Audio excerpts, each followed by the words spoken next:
Akoi like last week, and that was the Marvel level of difficulty I was talking about. I was just absolutely getting destroyed. This character just came out, and it looks like this was like beta character. I mean, it is a beta character, but it all feels. I mean, this game feels so polished already that it doesn't feel like a beta. Absolutely agreed. So far, good job controlling center stage here. Kid, one of the most standout performance things for the character is the edge guarding, being able to use the float, being able to use that jetpack to be able to do a great effect. And there's the burst, just to make sure we don't get the kill off the top. That was a dangerous situation. Yeah, Reina does have a small difficulty trying to get that first hit in with the whip because you have to have good spacing. But we are switching back to the blades right now, and we are finally getting some damage in.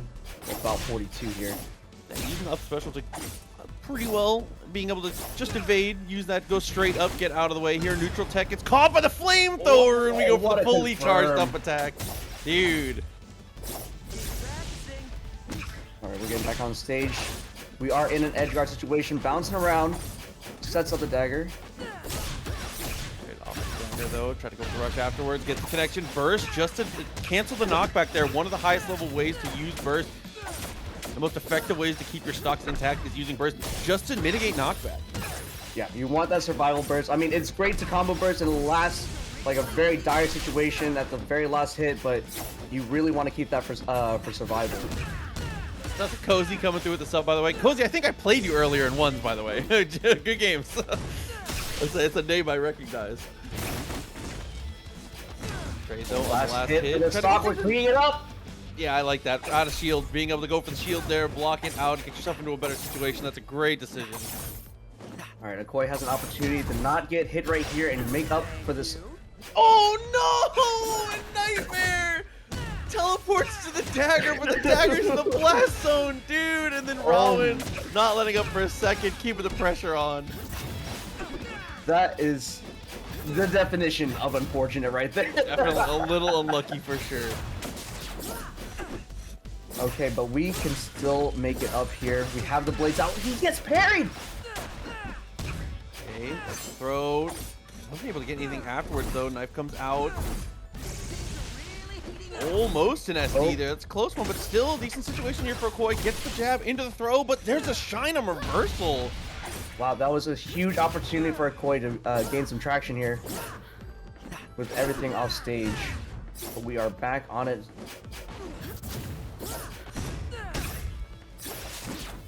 Okay, out of shield jab right there. Yeah, out of shield jab is very strong, especially as Reina. Oh, last hit.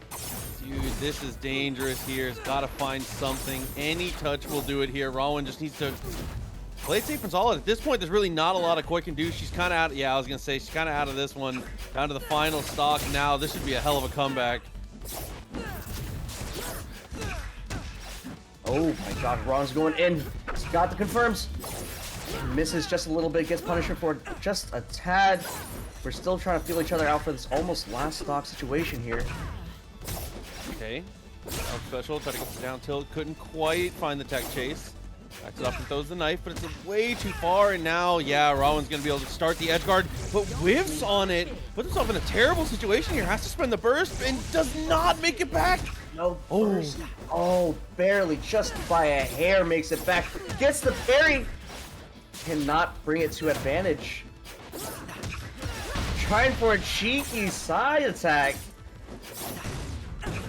Bardo, jabs off shield. Jab out of shield though. Akoi continuing to use that jab to great effect just as a combo breaker, but there's the trade out. And Rawin's gonna take the first game down. Akoi, she just fell pretty far behind after the SD, and it's just hard to make up that kind of ground against Kid. Yeah, it was. Honestly, I think Akoi is a phenomenal player, but her Reina just did not seem up to snuff against Rawin's Kid at this time. I think part of it too is that when Reina is in chain form, the reward for finding hits is unbelievably high. But whiffing against Kid is a death sentence, especially when you have slower buttons. I mean, I say from the perspective of an Urdah, I'm whiffing my anti-air buttons to him floating over me, and he's just fastball nair, blows you up. Similar situation with Reina. If Reina's whiffing in weird situations, is going to get put in such a compromised spot and kind of has to hold these combo games. One of the only weaknesses of Reina is that the frame data on a lot of these normals are not super fast. She's not built for that kind of combat. Yeah. I mean, Reina, phenomenal character, obviously. Yes. And like you were saying, like, she's just feast or famine. If you, in whip form, if you don't get that hit and you don't have clean, consistent combos, then you're just gonna get, you're gonna lose that neutral. But we're seeing Akoi's Urdah now. Oh, this is a tough matchup though. I do like Urdah, and I think that the character overall has an incredibly high reward when you're able to find those touches. But Kid, I think, is a really tough matchup for this. So Akoi is going to be still a difficult one, but more than workable. But we have a completely flat stage here. So the command grab, hit it with the 40. Yep, tried to bait out the burst there with the second one. Doesn't quite get there after the red burst. Look for the forward air, trying to play this ledge game. It's one of the nice things about Urdah is her recovery, while slow and a little predictable, is kind of ridiculous in terms of the actual distance it goes. Like you know the question, but do you have the answer to Urdah's recovery? Okay, that's another really important note there as we get the second up special. Really important to see from Reina players saving, not Reina, excuse me, Urdah is saving your rush for situations like that, being able to go for the big forward attack on the ground and using that drop kick. If you save rush, being able to do that with little to no consequence is huge for her. Oh my god, and there's nothing scarier than seeing a charge forward air from downtown from Urdah. Got the question there, tries for a command grab right there. Grades for the up special, still looking for that. I like the ideas with the up specials here, trying to go for the whiffs, but they're not quite there. It's a little misspaced. Rawin not actually able to get there. That's great DI from Akoi. Yeah, Urdah does not have like a very, like, aside from normal rush mechanics, she doesn't have a lot of movement. So getting cornered with her back to the off stage is incredibly stressful. Yeah, she, you get put in spots sometimes. Yeah. It can be really difficult.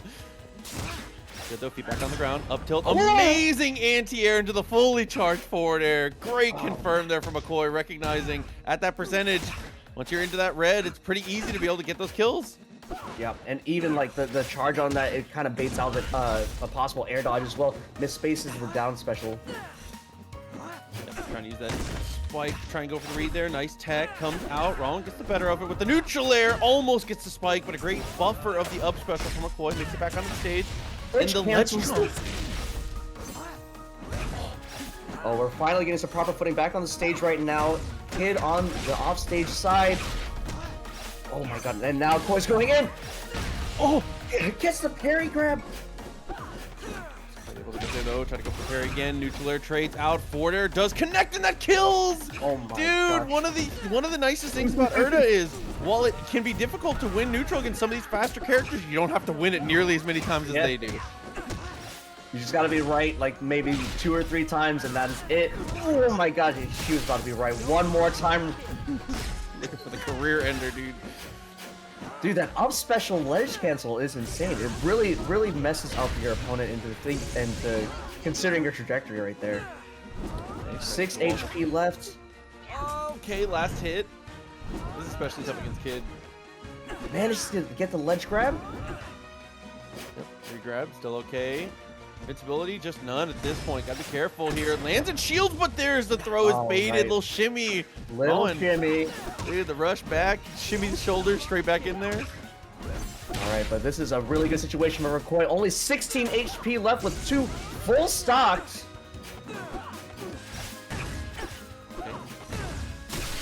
Okay. I mean, I've seen Kid players go like this. It gets the burst out. Back air lands well. I mean, that's the thing though. Again, as long as Urdah is alive, she absolutely has the resources to make it back. You have to actually get the kill. This is not looking great for Rawin at the moment, but with that stock, this is still workable. Yeah, this is so doable here. Just needs one more good confirm. 2 touches from Akoi will be able to close it. Burst comes out very early in the blue. That's something you see as often, especially not in this matchup here, where you need to use it to be able to actually survive off stage sometimes. But there's the throw, and in the red, back throw will pretty much always take it there. 1-1.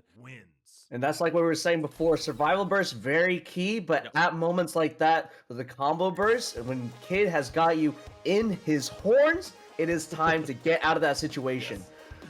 Yes. Absolutely agreed here. So we're going to have our next stage pick come up. I mean, that was Akoi trying to go for the Sovereign Peak. Wanted the flat stage. Didn't want to have any platforms to really get away on. We'll have to see what she, where she ends up going here with Rawin getting the counter pick. I would assume something with platforms on the side. I think the Kid having the extra platforms to be able to threaten going high or low when it comes to actually edge guarding, and being able to start his edge guard from higher, giving him more options with the float, I think is usually a really, really good thing. Yeah, Kid is like a very omnipresent kind of character where he could be anywhere. So having those opportunities to just snap into places is very important.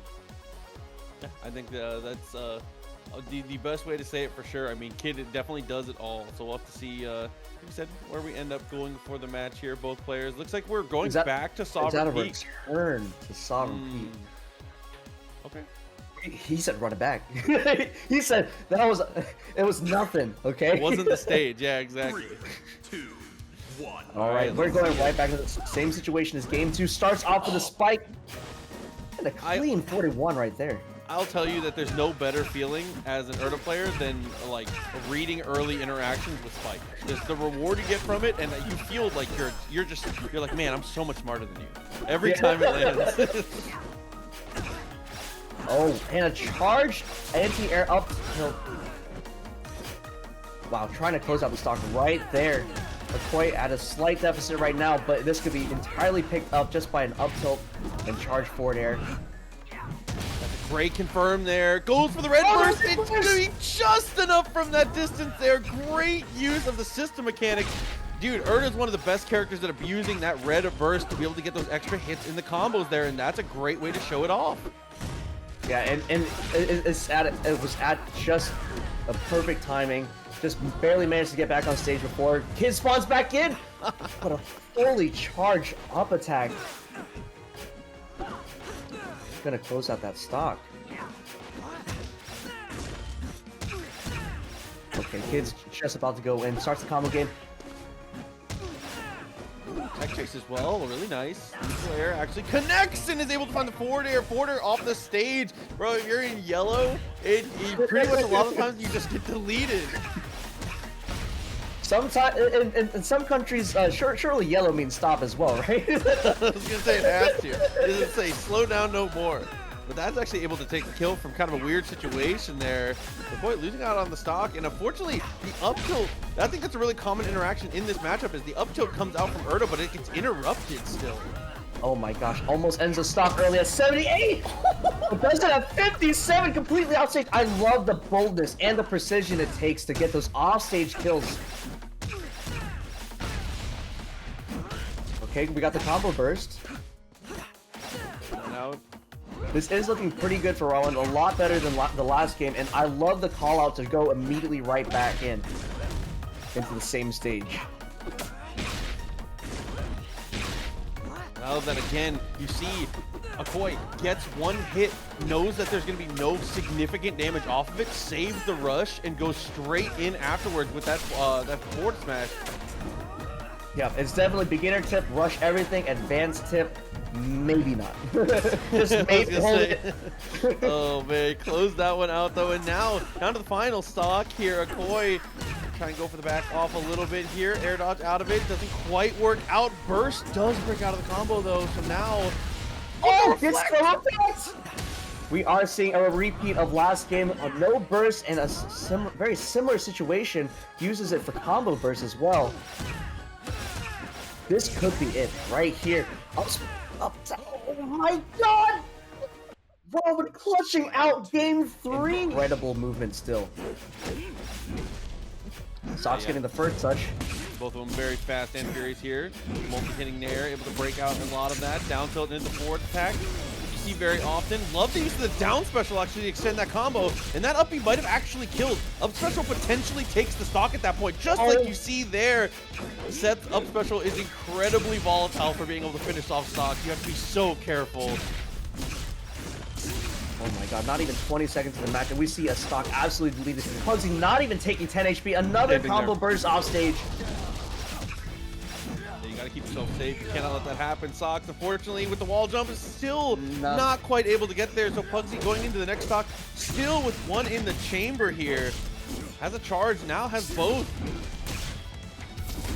Holy, he's trying to make this qualifier into an absolute guarantee.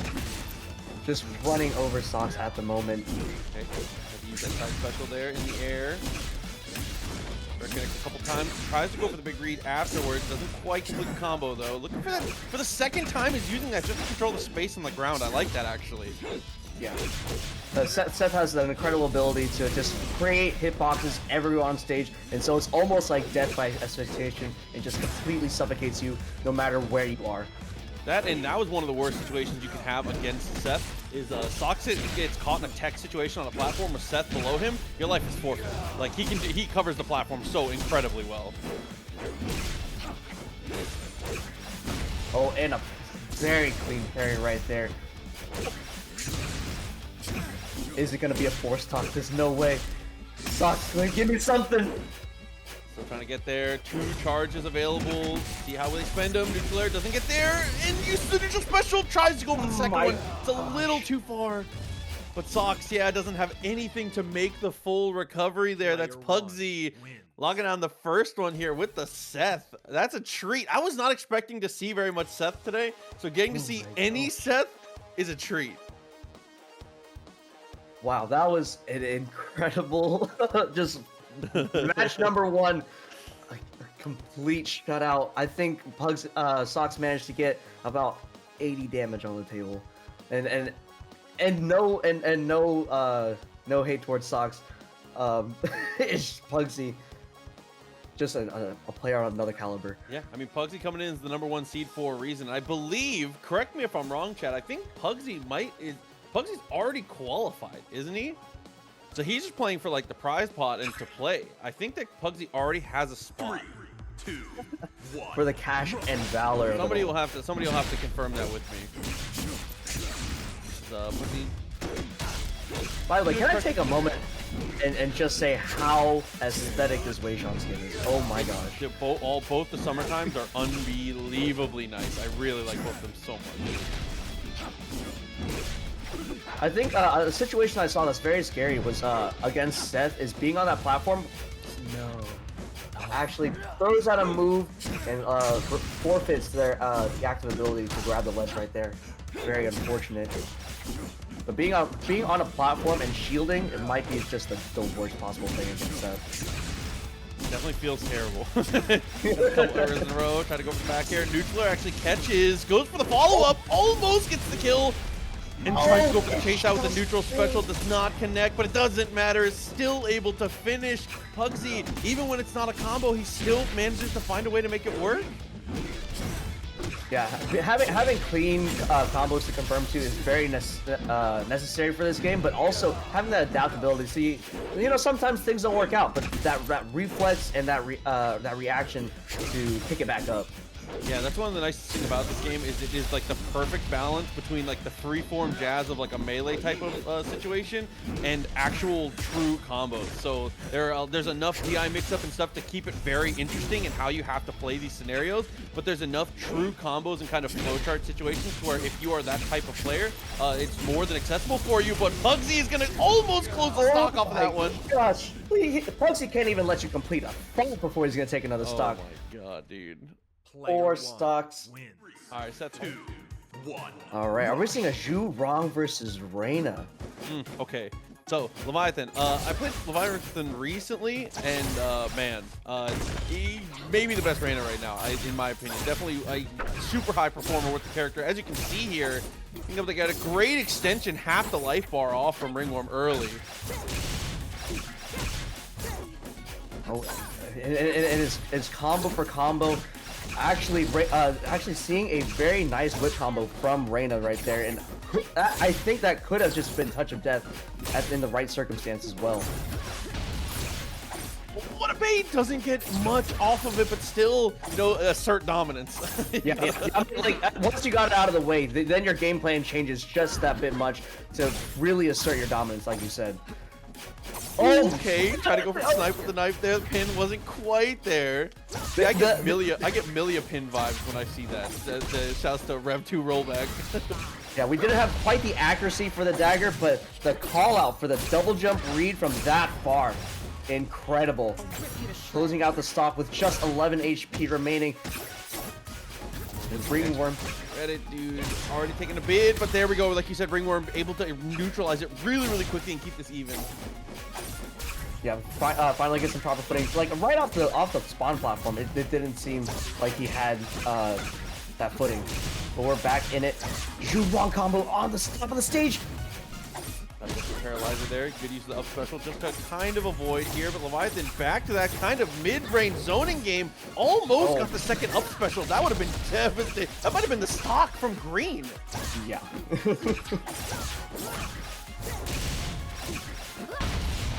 Oh, and a great burst right there. At only 2 HP, you have to conserve your life. Absolutely. Back away, trying to find that last hit here. Important to not overextend. You can't get overly thirsty when you see that last hit blinking. You want to do whatever it takes to get the hit. You cannot overextend though. Leviathan almost gets the punish after the burst. Yeah, I think it's really important in lots of situations that you don't get scared and that you still try to maintain that pressure, because otherwise it's a losing battle either way. But with Reina, it seems like she doesn't have to have that level of commitment in those last two situations, and she can zone and keep that space. Okay. Decent extension there. Finds the whiff punish twice in a row here. In and out. Ringworm goes for the tech. Way to avoid here, but there we go. Finds a throw, and oh, this is a tough situation here. Leviathan goes for the teleport, but doesn't quite get there. Ringworm, nice to stall in the air. And just off the ledge, immediately gets back center stage to punish Ringworm for trying to get stage control right there. Oh, got the poke. Nice burst. Good timing. Rain is kind of hard to burst against, so that's really impressive. Ringworm almost has a look into the future and saw that he needed that burst right there, but Leviathan cleans it up anyway, taking a stop off the top stage. Okay, actually came out. Good burst. It wasn't worth the risk. Bro, got the connection. Oh, up special does connect after that as well, but a good rush afterwards just to dodge out. Oh my gosh, I'm almost getting dizzy seeing all these Reina teleports. It's definitely hard to keep track of, dude. Nice use of the double jump there. Burst comes out. Good spacing on it. Yeah, it does not even take just a physical level of fortitude, but also a mental one just to keep up with Reina. It is almost mentally exhausting to try to keep up. Especially in these high-pressure situations where it is a qualifier for DreamHack. But we are in a last stock situation, 29 HP. And Wingwurm clutches out. A hell of a comeback here. Does get the first connection, and you know how she can snowball these attacks. Oh no! I was just about to say she's so good at snowballing those kinds of scenarios. He finds the down tilt and has the perfect situation to actually make that comeback, but unfortunately it kind of goes on its head there. Nice on Leviathan to restabilize in snap of a finger, dude. Yeah. Insane. Absolutely. Oh my god, dude, it's just so scary. It's one of the most nerve-wracking things is when Reina forward airs you, you're like, alright, I'm dead. It's cool. I haven't had a lot of time because I don't know, maybe I'm just getting unlucky in my matches where I'm not seeing a lot of Reinas, but man, I'm learning so much from just that single match alone with the dagger play, the teleports, and the spacing necessary for those whip combos. I think a lot of players at first contact they'll try to get into blade form because that'll be the most easiest to understand, but that whip is so important, and those stance changes absolutely pivotal because you get that, what is it, 15% damage increase when you get a stance change? Something like that. It's kind of a lot. It's a little bit. It's definitely where Reina's strengths lie. Okay, using dagger formation pretty well. Almost was able to take a kill there. Burst had to come out. And now, still dominating the situation off stage. Wingwurm down to 6 HP and now last hit, and this stock is just over. No, yeah. Just reset that mental, get back to the center stage. We go again.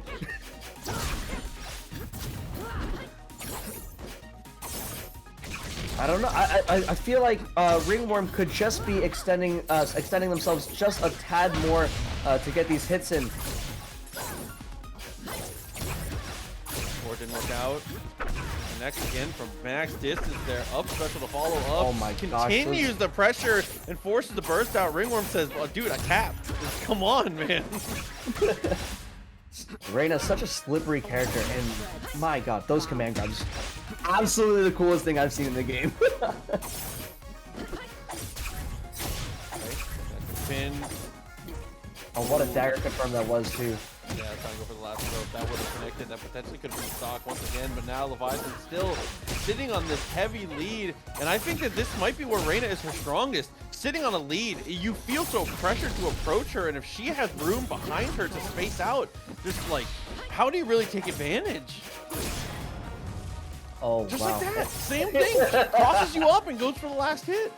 Leviathan still hanging on to his first stock with 9 HP. That's just as I say it. Last hit situation. Oh man, 2 stocks to 3 though. Oh, we had a couple down tilts. Still in this. Those 2 down tilts were an opportunity right there.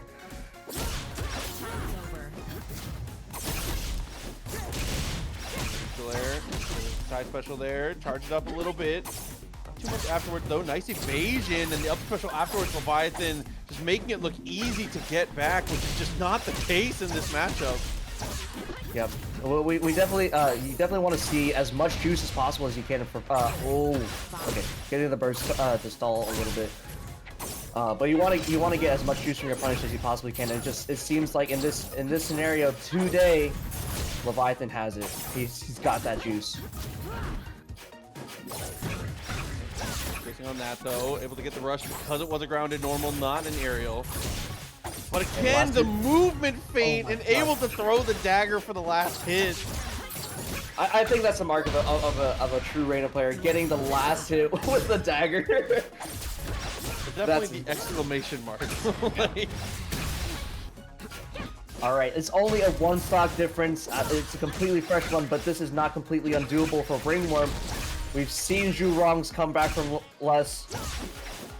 okay, movement there, whiffs twice in a row. Leviathan tries to get the punish, but the combo drops. And Wingwurm, same situation, actually messes up on his own.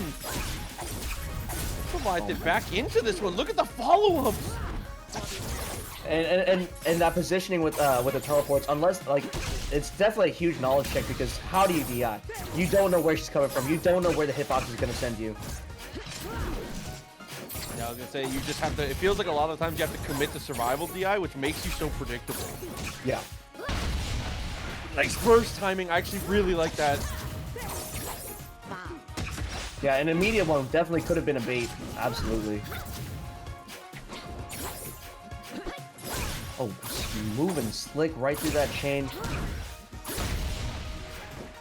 And I think, very similar to Seth, a platform is a pretty scary place to be on against Reina. Now, all of a sudden, just becoming more and more workable here. And connects. Last hit gets the Player 2. Oh my god, dude. Oh, so another character I'm gonna have to take some notes on here. Bubby's gonna play Ezzie. So, Ezzie is one of the most unique characters in the game, I feel like, having the seed mechanic. So, that little thing that she has planted, that seed, if she hits you into it, it's going to sprout a plant. The plant will level and does more heinous things the bigger it grows. So a lot of the game plan is going to revolve around Bubby kind of trying to exist in the same plane as his plant as often as possible. Yeah, but Architect on that Raymer does not absolutely have to commit and make that approach. But another thing too, if you're playing against a character that can kind of avoid the plant, nice parries back and forth, by the way. Ezzie's able to consume the plant to do different things too, kind of use it for spells. So that's a great trade-off.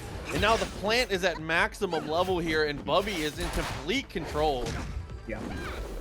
the huge game plan for Architect right now is going to be trying to find those hits, get some space between Ezzie and the plant, and just turn that plant off like a switch. Just parry it, and it is going to be dormant for until Bubby.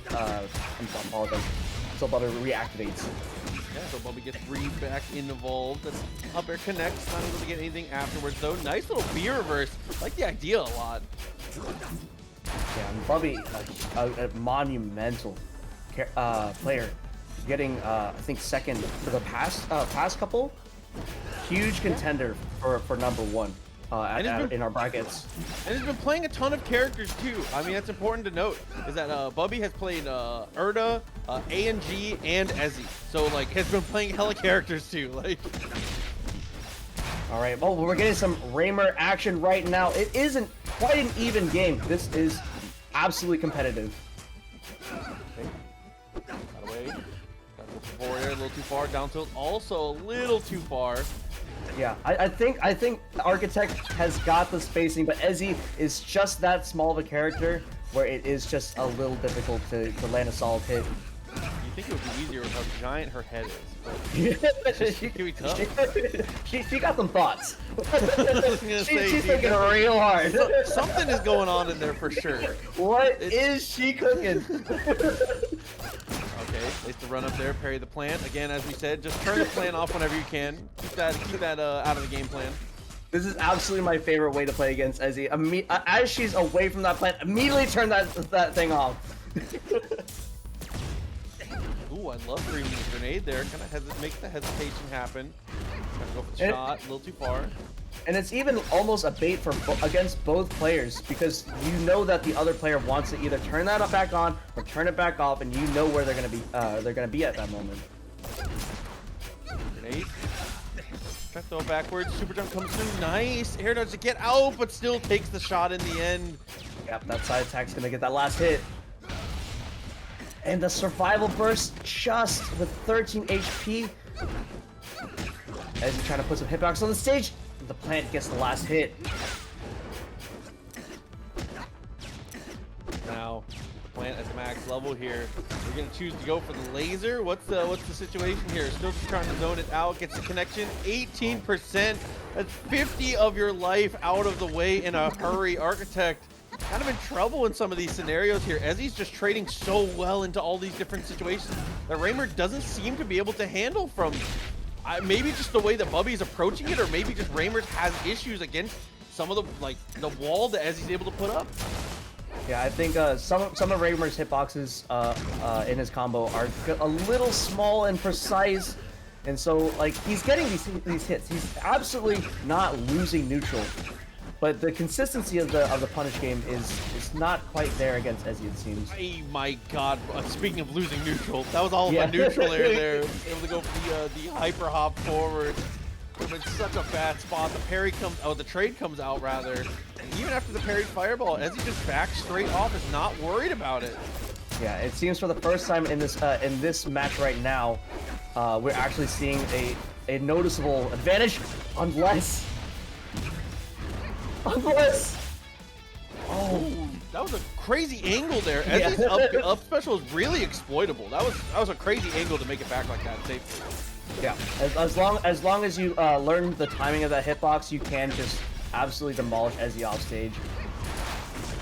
The teleport does have a pretty fixed distance. Okay, trade the plant, wakes him up.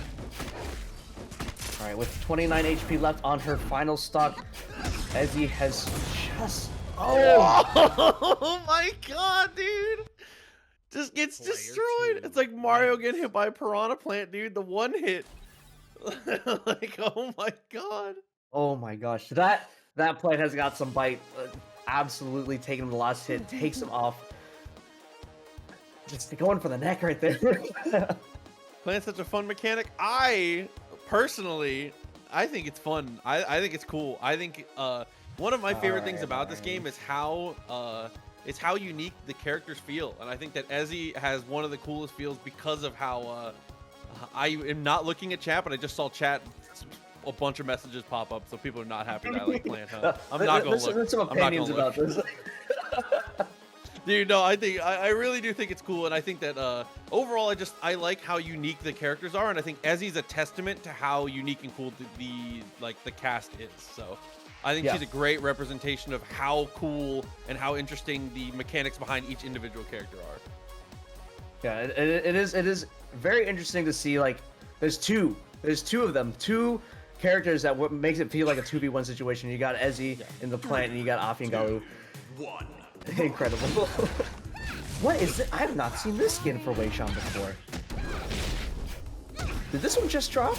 I've not seen this either. I mean, we're not going to get to see very much of it. Bubby already took the first stock. Oh my god. Please remain on stage so I can see this real quick. Oh my gosh. Bubby absolutely dominating that first stock. The juggle back into the plant. A little too far, though. Wasn't quite able to get the full confirmed. And back to the plant. Another 18. Okay.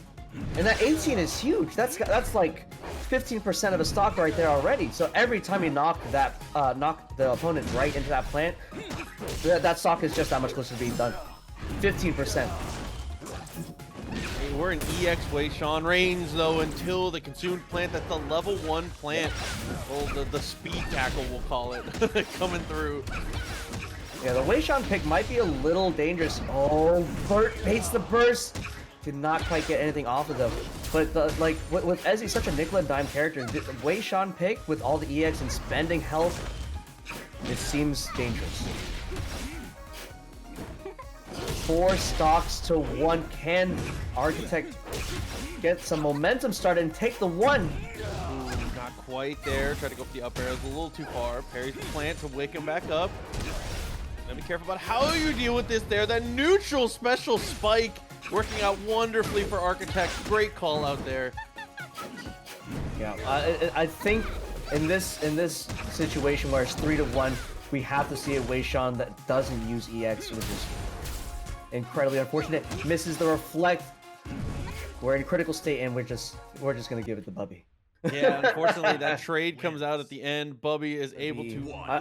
It seems like Reina has a smaller weight class as well. So we're gonna see how early Pugsy can peel off these stocks. But if he even gets a chance, he's currently off stage. Leviathan had center stage for just a moment there. Comes out. Reposition there. Down tilt, unfortunately, in the wrong direction. Kind of whips out, but there's the throw. Leviathan doesn't get too much off of it, but still is able to find the reset. Yeah, nothing too huge right now. We're still trying to feel each other out in the early game. Like, even if these players play each other consistently, every day's a new day. We're always learning new stuff, and so you gotta get that little check at the beginning to see where we're at. The neutral push actually to recover to great effect here. Tried to go for the trade and look for the up air afterwards. A couple missed opportunities here. Pugsy still has a charge, but is not going to be able to use it. This stock is going to get closed out. Leviathan is looking very strong here. And I think, like you were saying before, like Reina has an advantage when you're making the approach, and Seth always on the approach like a freaking shark. Okay. All right, we're finally getting a solid hit and gets the back air kill to the left side blast zone. So looking good. Trade out there. Nice execution on the throw. Finds the rush afterwards, but doesn't get a full confirm after. Still okay. Leviathan pressing that advantage, and again finds a throw, but off the platform it almost kills. A down throw spike. I had not seen it work like that before. I've That's never toxic. seen that. I don't know what to say. That's insane. Raider players getting out their notebooks right now, like, okay, I'm gonna dig back all the way to the ledge and just run them. Yeah, I'm counter picking platforms. Let's get it. Out there makes the connection here, finds the throw, looks for the reset here. Pugsy, nice jump out of shield to prevent yourself from getting slid off the stage. Yeah, and I think gets the burst. Sick, nasty burst. Gets the invincibility off the burst and absolutely avoids that beam. Oh, and it wasn't a fluke! He did it twice! He did it twice, dude. It's strategy. It's never a mistake. You know, this is a very interesting stage because the platforms do dissipate after a while, after getting hit so many times. So it seems like Reina does have advantage sometimes with the platforms, and Seth always has it. So having these platforms disappear at times, it seems to be advantageous for Reina more so rather than Seth. Okay. Nice string on the top of the stage right there. We're in last hit, active up air to finish up that stock. We're at 2-2, about 100 HP difference here. Pugsy trying to get this momentum back, immediately tries to burst. Good connections there. I like the attempted pivot grab, but Leviathan said same brain cell, was ready for it.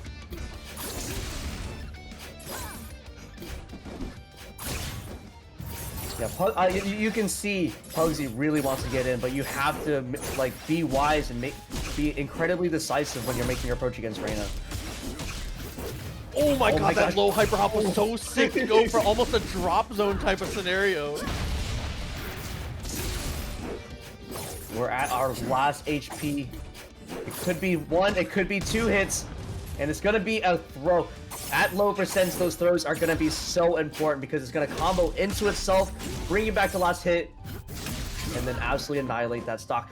That down air almost actually did forfeit that stock for Leviathan. Dude, with the ledge. Unfortunately, missed spaces though. Goes for the forward attack, and unfortunately, rushes a little late. Doesn't get the full confirm, but this time is going to use the up air. Reading the DI, tries to go for the neutral special, doesn't quite connect, but still has a huge advantage here. Leviathan is in trouble at this point. Seth is continuing to dominate. The tables have absolutely turned in Pugsy's favor right now. Huge deficit for Leviathan. Can we...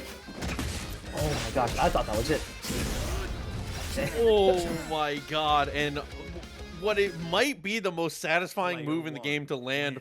Pugsy gets the empowered up special from Seth to blow that stock out of the water there. That's going to be the first game in his favor. And Leviathan, back to the drawing board here. Going to have to think about what our counterpick of stage is going to be. Maybe something, I mean, I feel like triplats feels good. I feel like having a third platform to move around on to kind of evade Seth usually feels pretty good. But Seth obviously can abuse it too. Yeah, that definitely seems like that'd be heavily in Reina's favor. But those kills off the top last zone, absolutely. That middle higher platform is going to be pretty strong for Seth as well. Yeah, I agree. I mean, we're hovering platform alpha. I think having horizontal room to roam is also very, very important. Obviously for both players, but specifically Reina having, like we said, being hard to approach, having room to move backwards while whiffing, while trying to play these neutral interactions. So, yeah, I think this is a good pick too. Same thing, like we said, horizontal distance Leviathan, more room to roam. Don't let Pugsy smother you. Yeah. I think a lot of times we see Seth with like incredible and just astonishing movement, but it's kind of hard when Reina can just stuff those hitboxes. Sorry, your hurtbox with the whip combos. Yeah, I mean that in like it's just evading Seth is usually best. He puts you in some of the most messed up 50-50s. Like a lot of times he'll do half a combo and then we'll intentionally drop and look for a crazy reset, but the reset is like stock ending almost every time. Let's go. The shield eats a dagger and gets about 30 HP off of that. Still incredibly competitive stocks. Gets the burst away. All right, both players no burst, practically at a last hit scenario here. A double side special working out really well for Pugsy. Up now, nice parry, gets the up, dude, the down tilt after the parry. Gosh. What a call out and what a punish from Pugsy, using the empowered special to be able to make it back as well with the down special. And after that, the pivot throw comes through. Pugsy doesn't get too much of a combo off of it though. Still is able to press advantage. Oh my gosh, extra credit into the next course. Dude, and he covers everything the second. Okay, goes for the neutral special. After the neutral special whips, knows he has access to that up special once again, being able to close out the stock. What a ridiculous amount of option coverage from Pugsy. Yeah, Pugsy seems to be like, all right, let me get a fresh stock. Go ahead and hit me with that dagger right quick. And we're just right back in it with the absolute bulldozing of this stock. A whole 100% in that one conversion alone.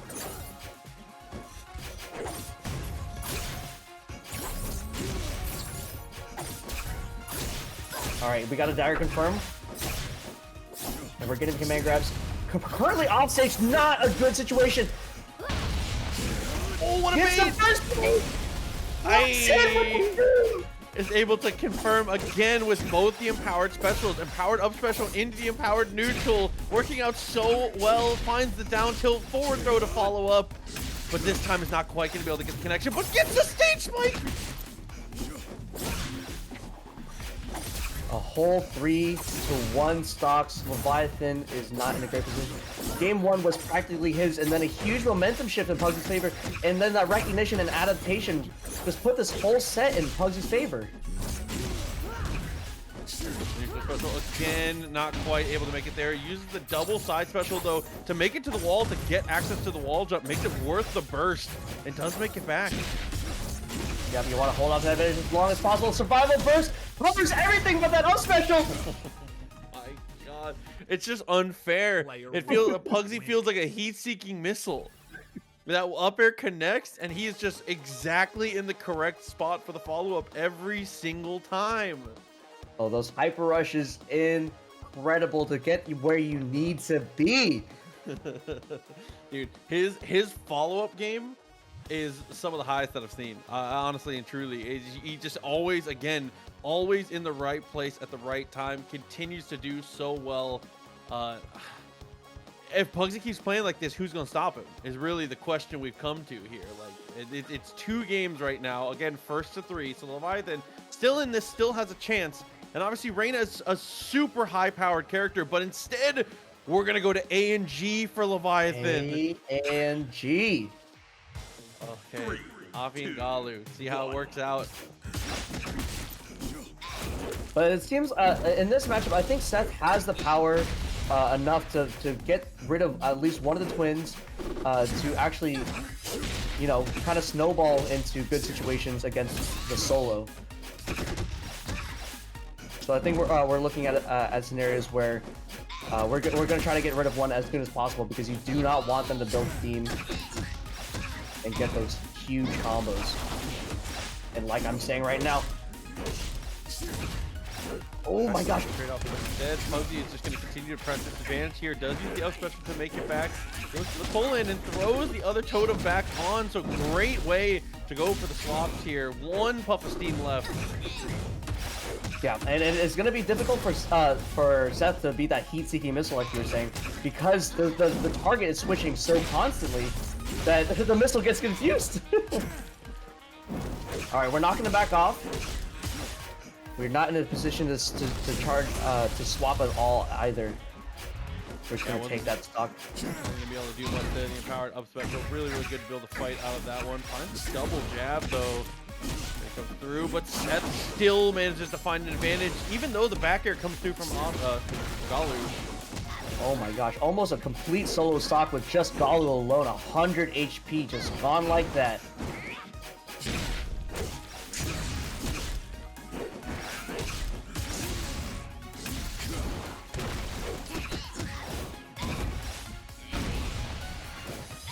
I like the burst. Alright, good survival burst right there. Now, other totem does barely just land onto the stage, does a close one. Misses the last hit, and that's going to cost him another like 20 HP. You really have to clean it up very fast, especially against Seth. If you don't get that last hit as soon as possible, that could just be the whole stock. Get out of control in a hurry.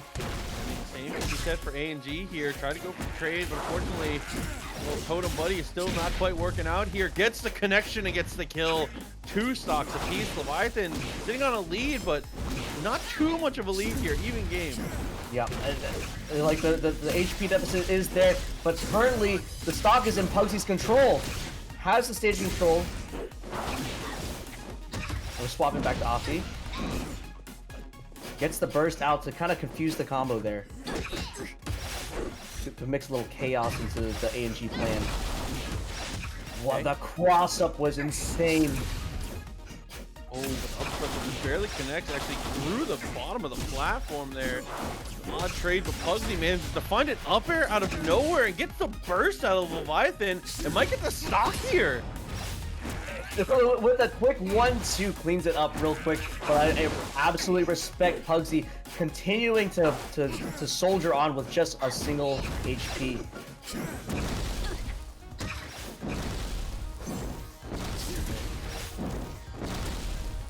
A little bit of damage, not much off of it. Doesn't quite make it to the wall. Can't access the wall jump, can't rush again. Just ran out of resources, unfortunate. We're trying to get him off stage. Trying to make this fair fight, which is 1-1, but we are in a twin situation right now.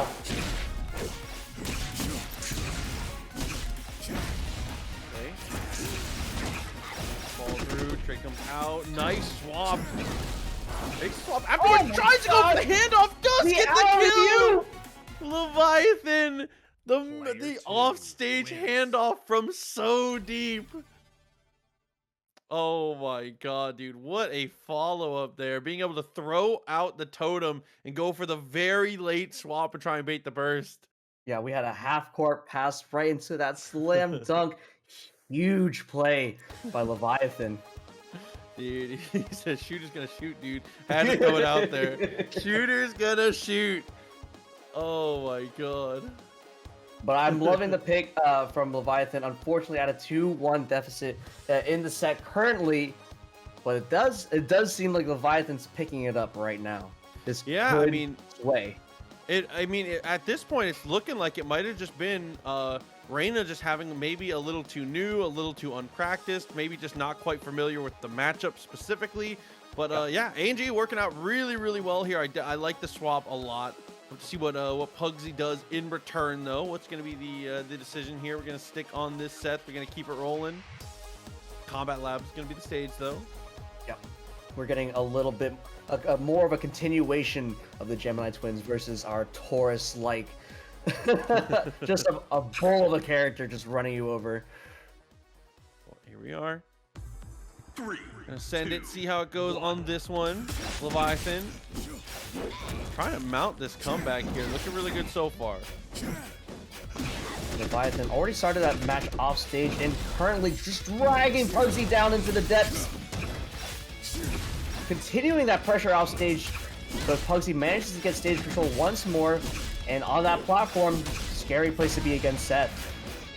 Just absolutely sharking. Up tilt, right there.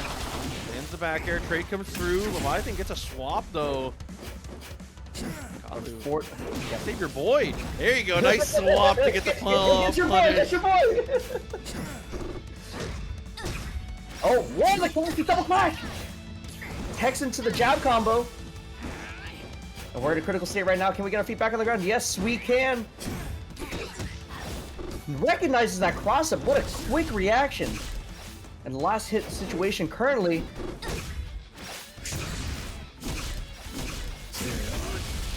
And even in last hit, Seth almost on his one and air dodge to get away from that beam.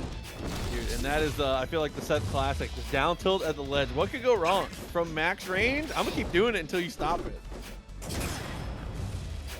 I mean, hanging on to that stock and managing to clean it up before maintaining an even game. What a play by Pugsy. We'll continue our shield pressure. Hyper rush away. I think that's so smart, especially because one thing that we see from a lot of A&G players is shield into jab. Their jab is so strong for going out of those out of shield situations, trying to go for the punish because of how good the frame data is.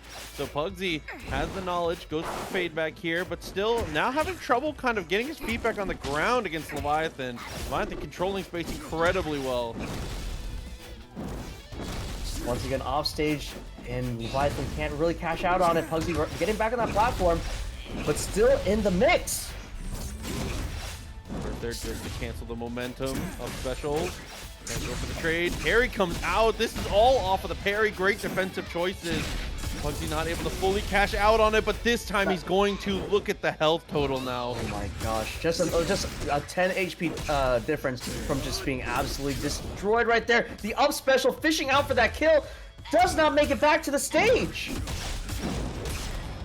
Oh, but it doesn't matter. Gets the trade. 2 stocks apiece. Evenly matched between these two. Now, this is entirely, absolutely a top 8 match for qualifier. Super competitive. connect. Ooh, this time does get the poke with it, almost using it like an anti-air. It's like Blanca Rainbow Ball kind of vibes. That's kind of sick, actually. Alright, we're getting the back air. Everyone's getting swapped. Continue with the combo all the way out stage. Almost gets to the side blast zone. Pugsy making it back. And we lost. Oh, we almost lost him. Just barely swaps at the last second. Does find the throw here. Pugsy doesn't get the confirm, but still has the up special. The trade comes out, though. I love the decision from Leviathan there to go for the late swap, but this time the swap is going to get him in so much trouble, and he has to burst. Honestly, that last swap seemed to actually cost Leviathan a lot of HP. Oh my god, but he cheesed him with the forward air from so far. It could be argued that letting Galu go right there could have been the play instead. Last hit once again. Such an even game. Only a 10 HP deficit for Pugsy. And we are making that gap even wider with a swap. Huge combo. Absolutely dunks him. Critical state.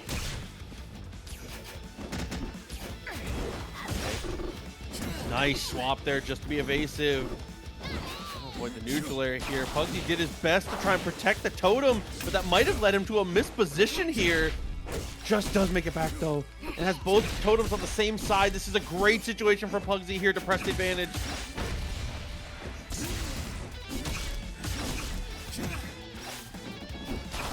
That early kill could have been it, and it's an unfortunate situation where Seth is allowed to just exist even longer. 15 HP though. Can we close this out and get a continuation of the set? Going trade there, 15 HP, make it 6. Last hit is gonna close it. Oh my Leviathan is gonna take us all the way to the final game here. What a turnaround. And Afi and Galu looking like they were the answer. The swap is looking amazing. The swap into the swaps. Leviathan, what an incredible showcase of Afi and Galu, and we get to see just one more game of this matchup. And again, Seth, go ahead. No, I was gonna say the Pugsy Seth too is awesome to get to see again. I feel like I don't see a lot of Seth from a lot of players here, so getting to see probably the best player in the world get to pilot the character is a learning experience for sure. Actually, I think, I'm calling it right now. I think we're going to see a character swap. I feel like Pugsy is going to make a swap right here. Maybe. I don't know. I think it's been looking good so far. I think that I think we might just see the run back here. Pyro Station is going to be the pick for the map, though. So, we'll see what he ends up going with here. Leviathan, again, has been a different beast on the ANG. Absolutely. Nope, it's going to be Seth. We're going to let it rock here. So triplats, though, I really like triplats for Seth. And I think that it does disrupt a lot of the weird stuff that ANG want to go for, especially going for like the vertical toss of the second totem that you see quite often in between stocks. Kind of breaks that up, puts the second totem in that high spot, which is kind of weird sometimes. Yeah. Oh, we had a quick combo burst. No burst at 10 seconds into the match already, but by Pugsy. And he said, I don't need it. That side swap was so disgusting. Down to the game, but kind of gets low crushed by that short hopping forward air, but a missed position there from Leviathan cost him his burst, actually. It might cost him Galu too. That burst was so important too because that was the stock right there. Whoa. From downtown. No way. Okay. Pugsy fights his way out of it. What a reversal there. Leviathan almost hit the career ender on that one. That was so close. I think Pugsy actually has the game plan locked in right now. I think the last game what we were seeing is a lot of chaos in the neutral, which was disallowing Seth from getting some proper footing to create advantage.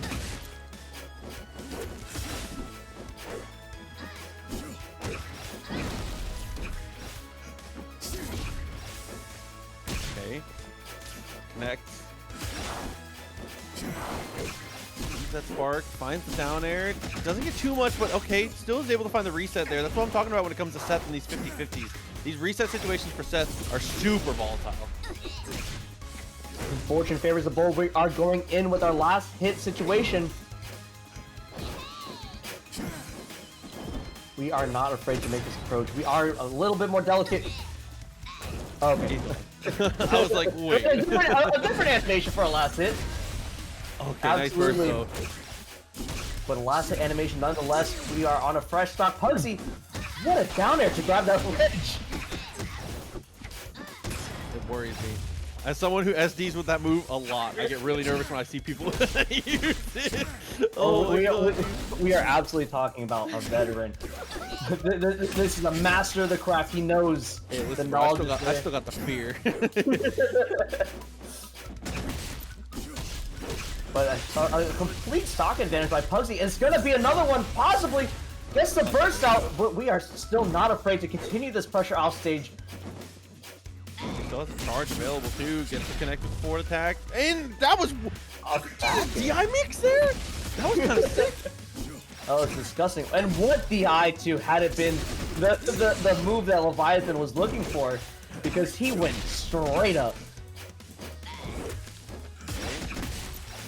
Found the neutral air.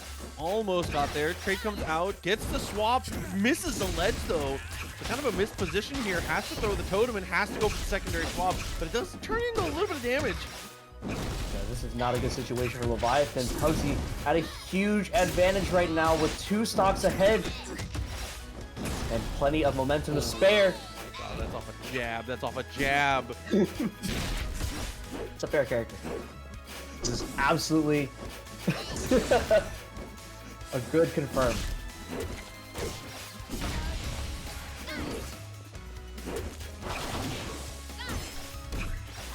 Oh, can we get an early pick? Can we get an early pick? So much offstage pressure. Seth scrambles back onto the stage. Okay. Like the burst.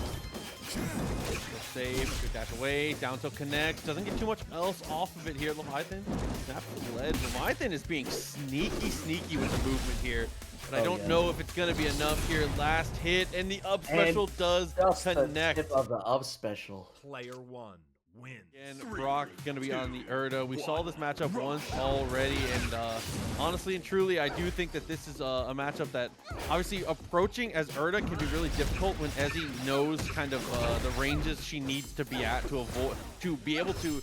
You need to be in the sweet spot of close enough to threaten with projectiles without being in the range of spike is the sweet spot, right? Yeah.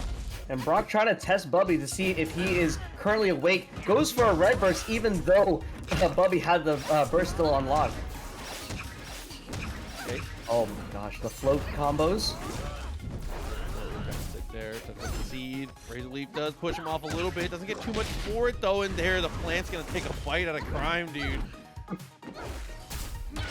I would absolutely say that Urdah is some form of criminal. Are you sure it's Urdah or is Ezzie the problem? Am I the drama? That's gonna be a kill! Oh my gosh! God. The Brock, rush what a follow. cancel. Oh my gosh, the neutral special is absolutely snapping him. And he goes for it again! My guy, he's got burst. You're just using his burst for your burst. Worth. As an Urdah player, I'll take that. I'm combo food, it's fine. When I touch you, it's gonna hurt. Give me that burst, dude. I've never seen that. That's not the rollback, is it? Is the back and forth side special? The up air, not quite close enough. Try to go for forward air. Again, doesn't work out. The parry comes through. Doesn't get too much of a reward, but there's the back throw and the follow-up. A huge hyper rush to get that confirmed there, too. We are currently off stage. Bubby has advantage. At green? Okay, I rescind my my previous statement. Urdah is no longer a criminal. Try to work it out. Too far. A special comes through. Ledge here. Able to go for the jump over. Gets a cross up actually and finds a throw for it. SSP has a feint. Oh my gosh. Yeah. I had no idea. Sorry, you play with me mostly, and I don't use it, so. You're actually like you're holding out information on me. Yeah, my bad. Urdah's got to stick together, bro. I can't show you all the tech. Oh my god, the book of knowledge is completely sealed shut. But not for Brock. He is showing out all the tech right now.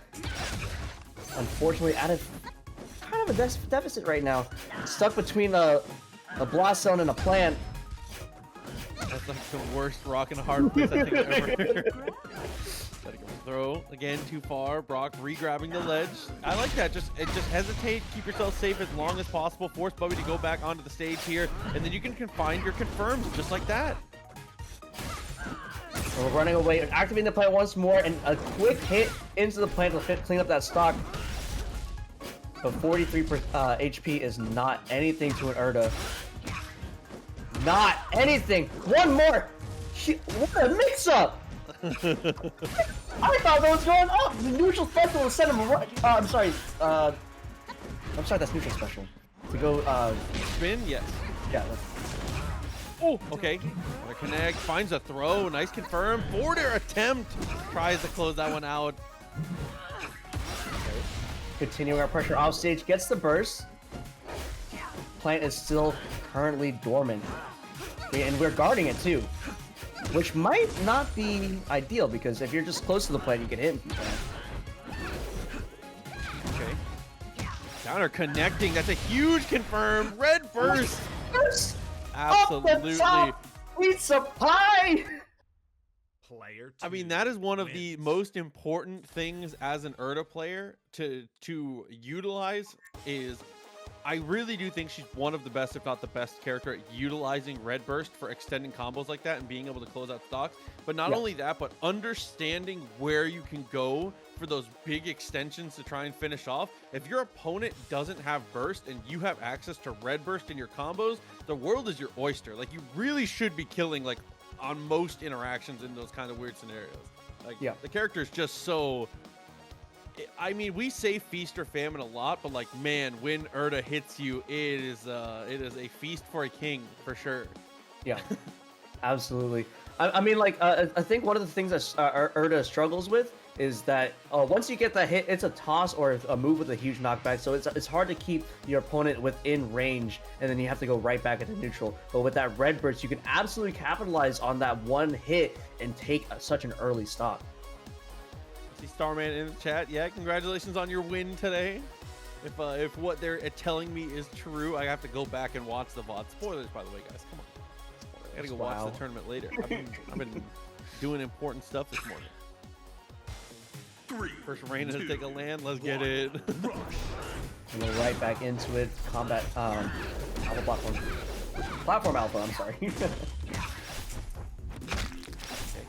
Up air, command grab. Oh, see, that's a DI mix. If you DI incorrectly after that the air throw into the neutral follow-up, she grabs you again. So like it kind of just like until you DI correctly, she just can keep grabbing you. It's kind of silly.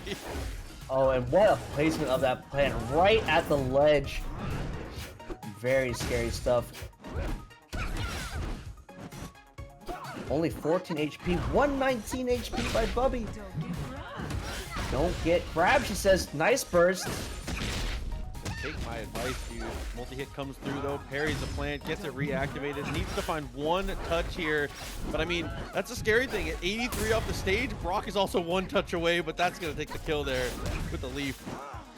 That SSP feint was a little scary, too, because you saw that it seemed like Brock was just going to return to stage after getting that one hit. But actually just tries to go in with the back air. And that's what you see a lot from Urdah players, especially in this matchup here. Is like I said before, Ezzie's recovery is very exploitable if you understand where you're able to punish it here. So Brock being able to get her to where she has to recover straight vertically and being able to just go for the down air. You can use neutral special really well as well to be able to track down situations like that. What an incredible parry too. All right, we're right next to the plant. We absolutely deactivate that. As he turns it back on, currently in a combo. Critical state bursts out. Oh, the spike is just, oh my god, if her helmet had like 1 centimeter more metal. If that 5-head was a 6-head, it was over. Throw though, up special again. Urdah gonna be able to make it back from just about anywhere. Has to burst down there actually from Brock. And that, the leaf betrays. The leaf connects, puts him in a weird spot. He just lands behind him and throws. Brock still hanging on to his third stock here. He gets the parry down tilt. Goes for a 40 right there. Absolutely mad. Oh my god, these feigns, I'm actually scared. I'm genuinely concerned for Bubby's life as those feigns come out. Okay, for Brock though, loads this up a little bit. Gotta go for consume and gets the hit. So now Bubby 2 stocks to 2, evening this back up for the most part. But Bubby's already in the green, halfway to the yellow here. Health not looking nearly as good as it could. Oh, misses the parry. It gets it there. Oh my god, and the duff about to come out. 16% on the bite from the plant there. Trying to go for the spike instead of deactivating the plant. Takes a grip for it. What a huge miscalculation. Oh, the hyper right. Oh, double fade.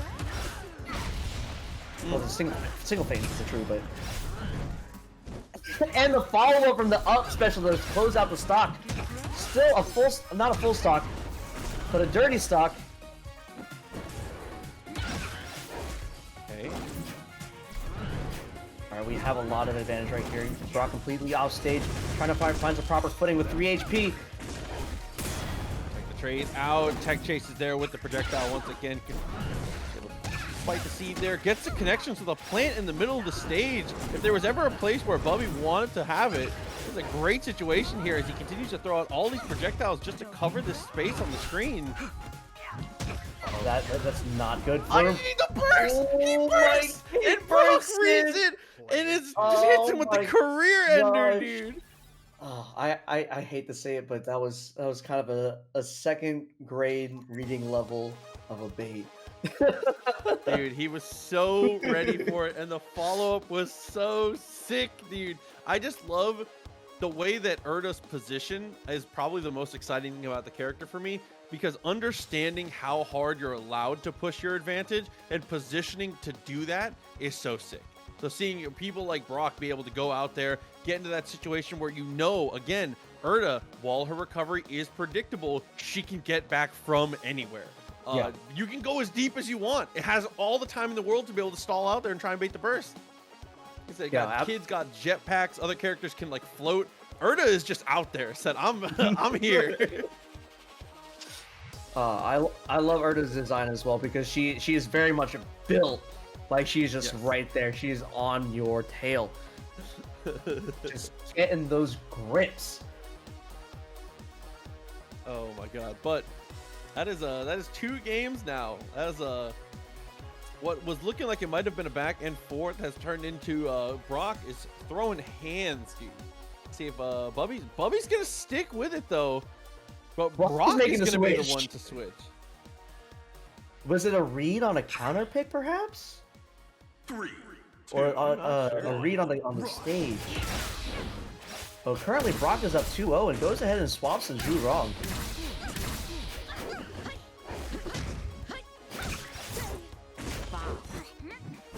I mean, in all honesty, perhaps it's kind of exhausting to play Urdah against Ezzie, and so he's like, okay, I need a little mental reset and play something else. But unfortunately, loses quite an early stock, running out of resources to get back on stage.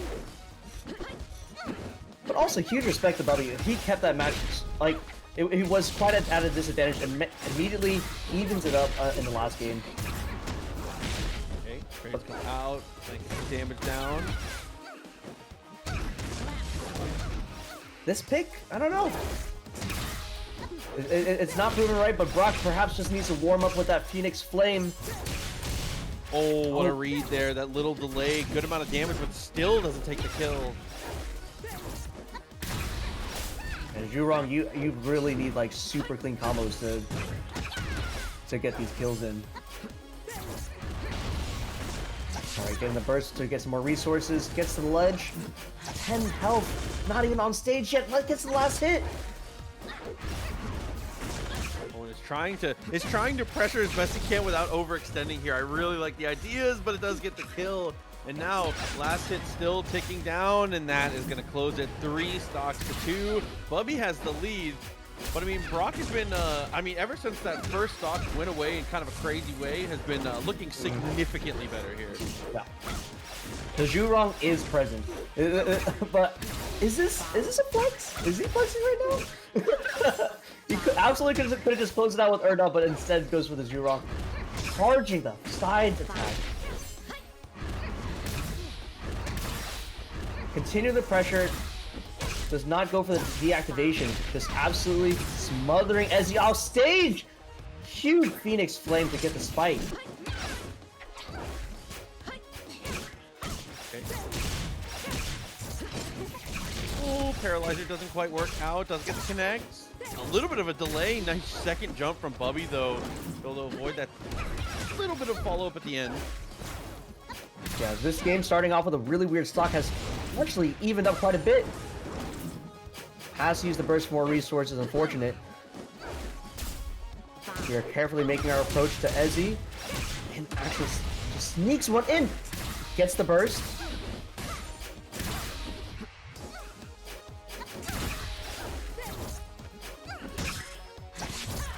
Definitely seems like a battle of attrition right now. Just kind of tagging each other. Little, but I mean, really, the thing that has been kind of under the radar, Brock has evened this up. This was getting not quite completely out of hand, but like Brock has turned this into a very manageable situation from a full stock deficit. Yeah, I like if this somehow manages to go into game 4, I would love to see Brock really just go completely in with Zhurong. Okay, attack. But Brock might not even give Bubby the chance. If he can clean up the stock right now, it is a very good situation for Brock. Oh my god, the spacing on that to make sure you get the kill. Getting that down when you're just getting into the green here. A great situation. Yeah, stared. Oh no. Stared Death right in the face and takes that trade for the kill. Oh, what a parry. Gets to confirm. Nothing off the platform, though. Brock with 27 HP. No. Oh, man. And kind of feels anticlimactic there on the finish. Bubby taking that one. So we are going to get that game 4. It's going to be Brock versus Bubby continuing forward in the set. So these two fighting it out, trying to play for the winner's side. Winners finals kind of situation here. It's this is a dangerous one. I'm a little worried here. I mean, this is going to decide a lot of the bracket depending on who goes where, because Bubby and Brock are playing. Loser of that is going to move down, I believe. Let me check to make 100% sure. Checking the spots in the brackets. Sorry, I'm you know, with how much I've interacted with tournaments, how much I've interacted with brackets, things like that, you would think that when I look at a bracket, I would just be able to understand it, but I have baby brain. It just doesn't it just doesn't process. It's a lot of words, a lot of numbers. I mean, even for me, I've been running brackets for about a minute, and Star GG is I'll be honest, I'm a little boomer with it. I'm definitely boomering it up, slowly but surely. It's a new age. The future is now, old man. Let's see. We're gonna get Bubby is gonna swap actually, and so is Brock. Okay, couple swap ups from everyone here. Bubby is gonna go A and G. So in the tournaments here at TNS, this has been like all that Bubby has been playing really. And Rayner is going to be the pick from Brock here, so a complete switch up of matchups here. Yeah, this almost feels like an entirely new set. These are not the characters we came in with. Okay.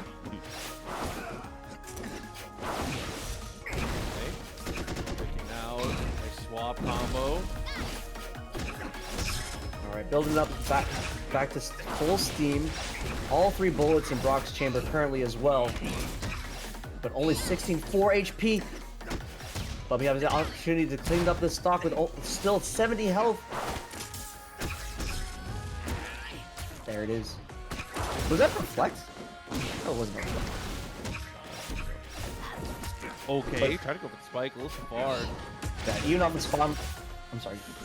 They still able to claim the Steam Cloud though. First, fight yourself out of that one. Trade came out again. Galu tried to go for the follow-up, does tech out of it though. A couple scary situations in a row here that Brock has not quite been able to capitalize on, and Bubby has been kind of making magic so far with these two. Yeah, Bubby keeping space. Unfortunately, does lose neutral at that moment right here. Still has 37 HP on the first stock.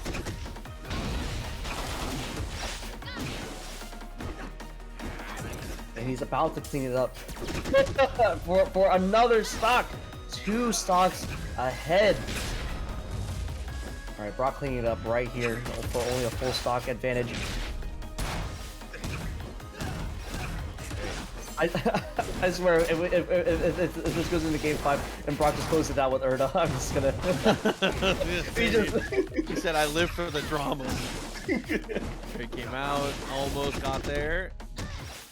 The way dice down tilt. I like the idea. The stock just goes Brock off the stage in kind of a weird way. What are we doing, Brock?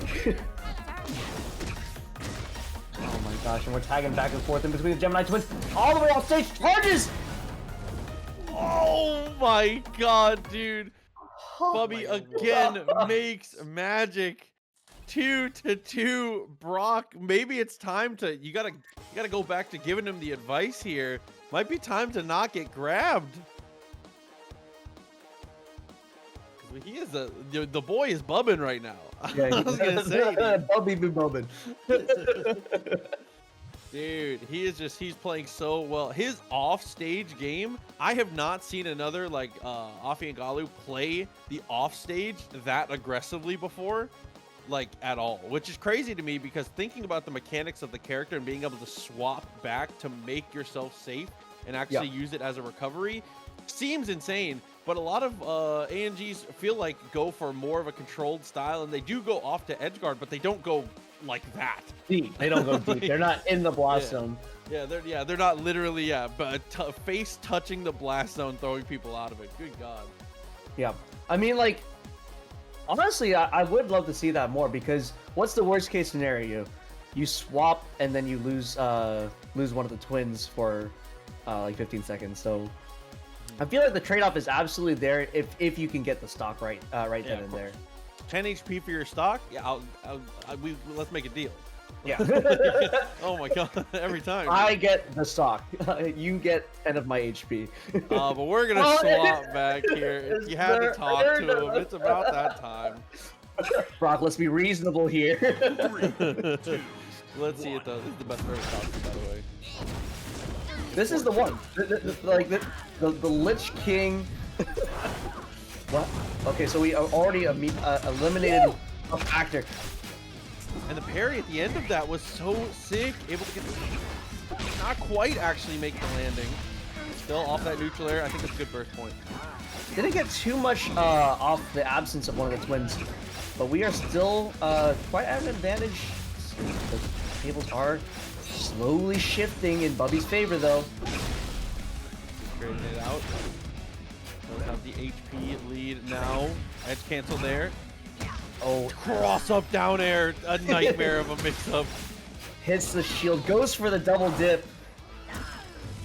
We're just dumping him out of here. Get him out. Last hit gets the burst. Very nice. Spike. Bubby gets caught by the forward air. That's one of the most dangerous scenarios. We always talk about it. You don't want to be, you have to be consciously spacing around the spike range from Urdah at all times. And Brock constantly trying to make this into a solo effort by Bubby. Just knock him out of the park with those haymakers. And Urdah's one of the best characters at it, I feel like, just because of, by virtue of the fact, oh no, your stock, not your stock. Hold on. He's not out of the woods yet. Still doesn't make it back. Converts that into a stock gun. What a turnaround, dude. The RKO out of nowhere. What the hell? Oh, I saw the swap. I'm like, oh no, Bubby, don't do it. a lot of shield advantage off of that forward air. Trying to get back to the ledge. Immediately gets the grab. Whoa. I mean, that's the Urdah special. That's just every Urdah's going for that forward air every time. You gotta go for it. No, if it hits, you're a genius. I saw the little soft semi-spike right there and feared for Brock's life. But we're in a last scenario, but once again, we are not going to cower away. We are going to be very bold and just take the hit. So brave. But you cannot fear in those situations. You have to maintain pressure. If not for anything but to keep your hands warm even. Losing that 10 HP though for the other totem dying. Trying to find that fast falling neutral air in kind of a weird spots. Not quite work out, but the trade comes through and he punishes it again. He says you can get another one. Forward air after forward air to close the stock again. I'm not sure what that burst was back returning to stage though. Oh my gosh, we're at a completely even game. Game 5 of top 8 winners. Yep, again, that's an Urdah forward air. You're gonna go for that every time. It's worth the risk. Oh my gosh, the down air. Continues the edge guard, misses the command grab. Oh no.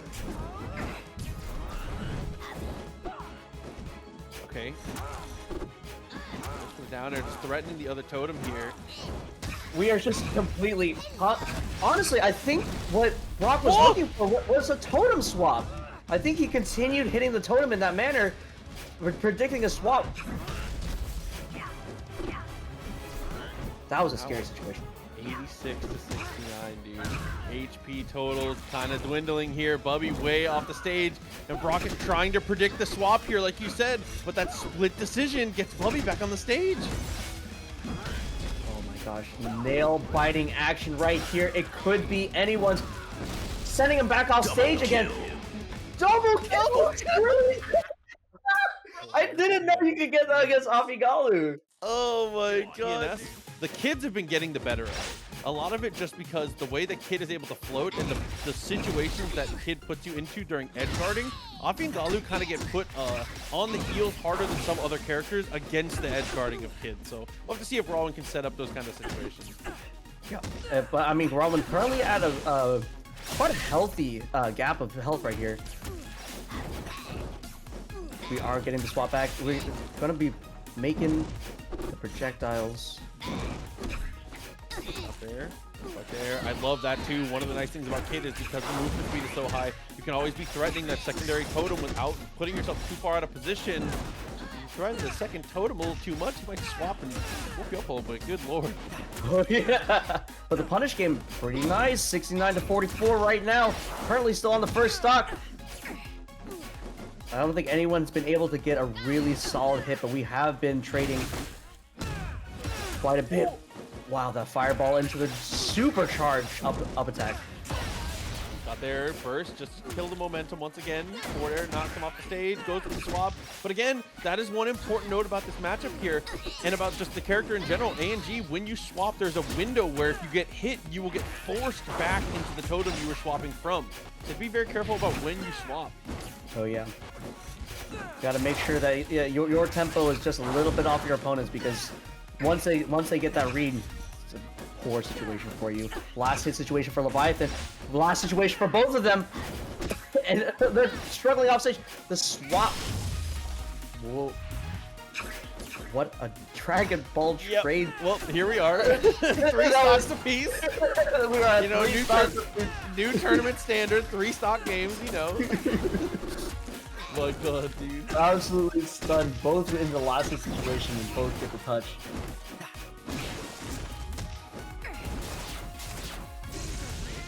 Stage, use that up special to get the recovery, and just completely ignores Galu. Says, I'm going in. Afi, get over here, bro.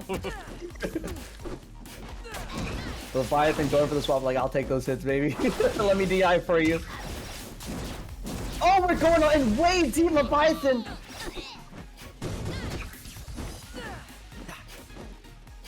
All right, what a retrieval by Leviathan to get the twins back together again. The reunion. The family get together. Yeah.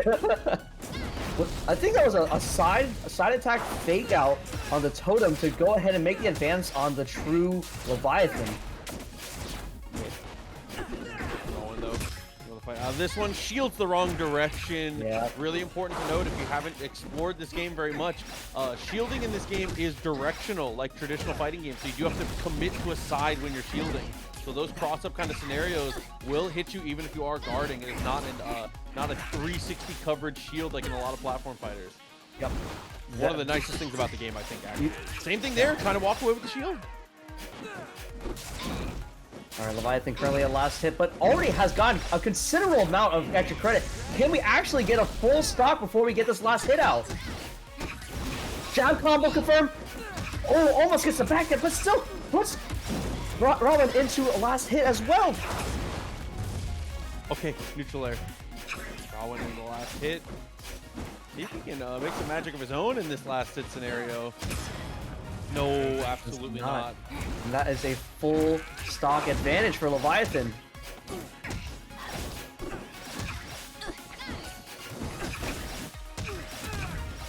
Okay. And then... oh my gosh, Rawin just going full ham into the stock. He's like, this is not your advantage. This is just this is just target practice at this point. Throw. Oh my god, dude. Just barely arcs above it. Came out. Couldn't get too much pressure off of it here. Kid with a little bit of an extension. First comes out. Leviathan, compromised position here. Not quite able to get himself back onto the stage. Was trapped on the ledge for so long. And 54 HP is plenty for Kid the GOAT to get another stock in. But unfortunately, put in an offstage situation by Leviathan. We're going for a projectile, go for the swap. Bait the burst, go off the top. No. Out, Rawin 5 HP and a dream. Does snap to the ledge here. Finds the connect. Burst comes out in blue. I like that. Stifle the momentum. Good call from Leviathan. Rawin seems to be struggling to get a solid hit in. Has to be very ginger about it, but gets jab comboed into the last hit. Player one wins. Yeah, definitely a really important. So let's see it. Rush. Don't go underground. Don't go underground. Don't go underground. Yes, let's get it. Here we are. Like, oh no, dude. Oh my god. I'm not trying to go back into the subterranean. All right, but we are going quite in with Reina. The Reina pick for Leviathan looking strong so far.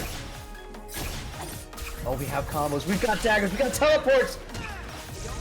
And Rawin absolutely just turns it around instantly and makes it his combo. Oh, that burst bait was almost absolutely insane. He held the up attack just that much longer, but gets the back air to get him off the side blast zone. That jump off of the shine.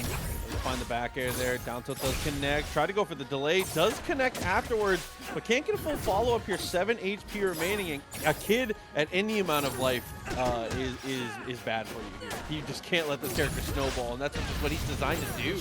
Oh, the burst does not get the last hit off it, though. And gets the dagger. But this is, I do respect the pick. Keeping Kid as far away from you as possible is probably the best game plan.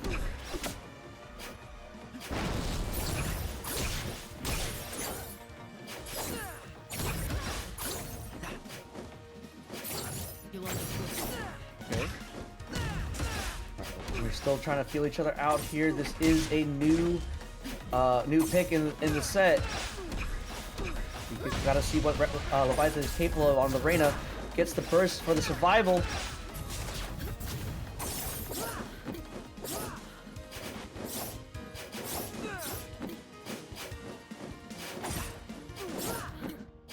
Okay. Down tilt with the double blades out. Got the connect. Try to go for the tech chase. Runs a little bit too far, but that's okay. Connects with the dagger. And gets the follow-up. This is trouble. Had to burst. Oh. Yeah. And the dagger to get right back in there, put on the pressure once more. We're our last hit though, and we're still going right in it. Cannot drop the combo unless, or you're gonna get punished like that. Oh, tries to teleport the dagger a little too far. Yeah. Again, throws it to try and find the last hit. All right, on a fresh stock, we have the potential to swap into some extra damage right here. A little bit. Next in a row. Oh, that's Shine. Backs it off afterwards. I like that. No one to come up for air. That's an important part of rushing people down. Big float combos. Those float combos have actually been, it looks like, if not executed 100% correctly, turns into Reina's combo with the command grab teleport. Ooh, let's jump through the burst attempt though. Follow up there. Neutral air a little too far. A lot of these chain normals very safe on shield depending on the spacing. That did not look like it was going to get the kill, but does just barely. Yeah, even without any platforms, Kid to Go doesn't seem to be struggling too much to close the gap and manages to get in past the whip.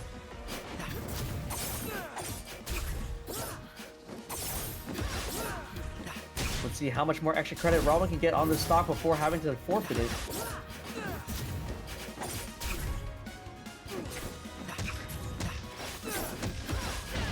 Connect, first come through, trace out, looking for the down tilt. Rawin tries to go for the tech chase, but mistimes the up attack.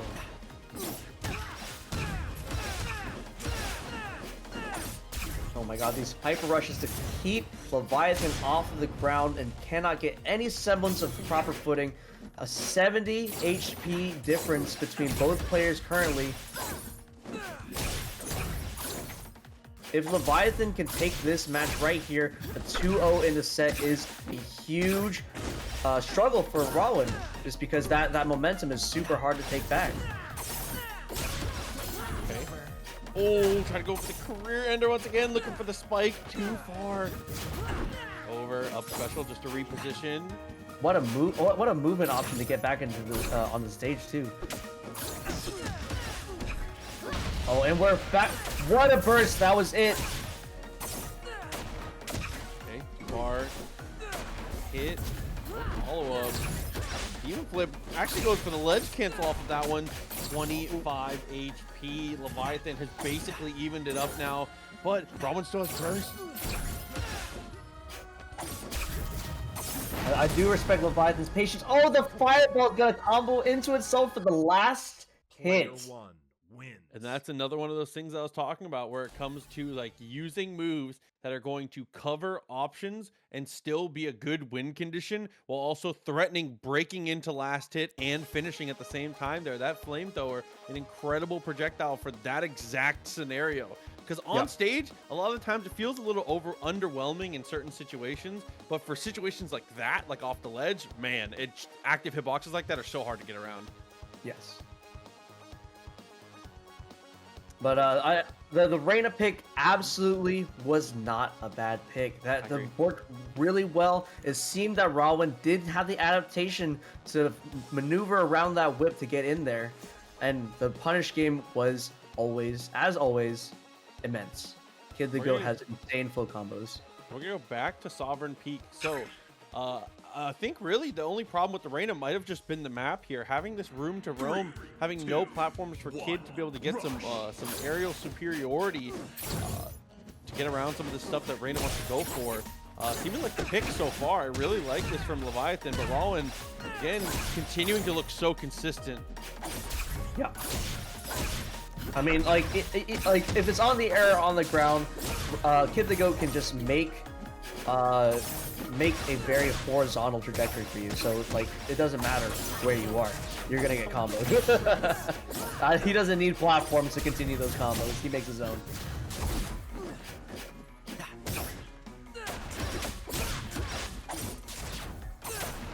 And too far. Away, gets the connection this time, does use the teleport, and looks for the last hit on that one. Again, just a hair too far away.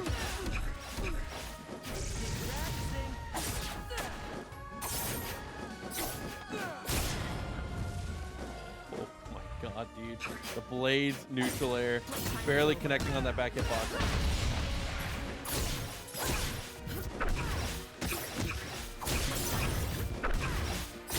Extension reads with the up special. That's a lot of damage off of this. Oh my god. What happened to Rawin's stock, dude? He's able to even it up a little bit here, but now he's down to really just one significant touch.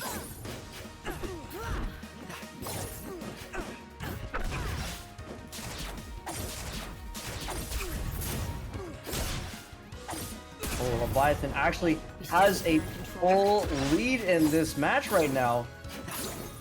We just need to gain some momentum on the Reina, but it's looking like the pick now.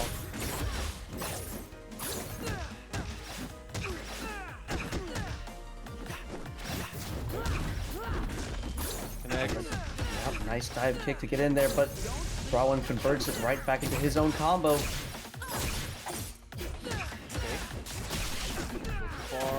Got that shine into the attempt at the spike.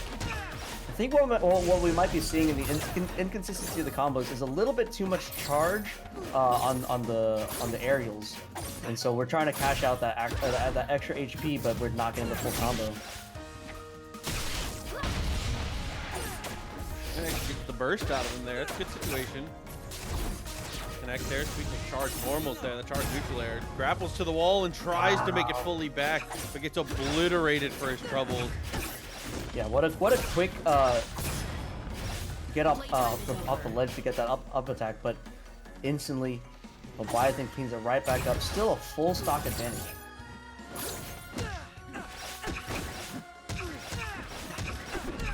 Extension there off the neutral air. Love that juggle. Kind of abusing the DI in from Leviathan there. Yeah. Gotta learn that combo DI.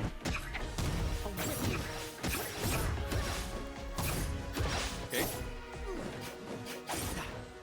So Leviathan's got time. He's got that wiggle room to kind of just be patient and let Rawin make the mistakes. Slide out. That is a full confirmed to be able to get the kill off of that. And now, once again, we've said it multiple times here. Kid is never out of it, and you can see already getting started with this.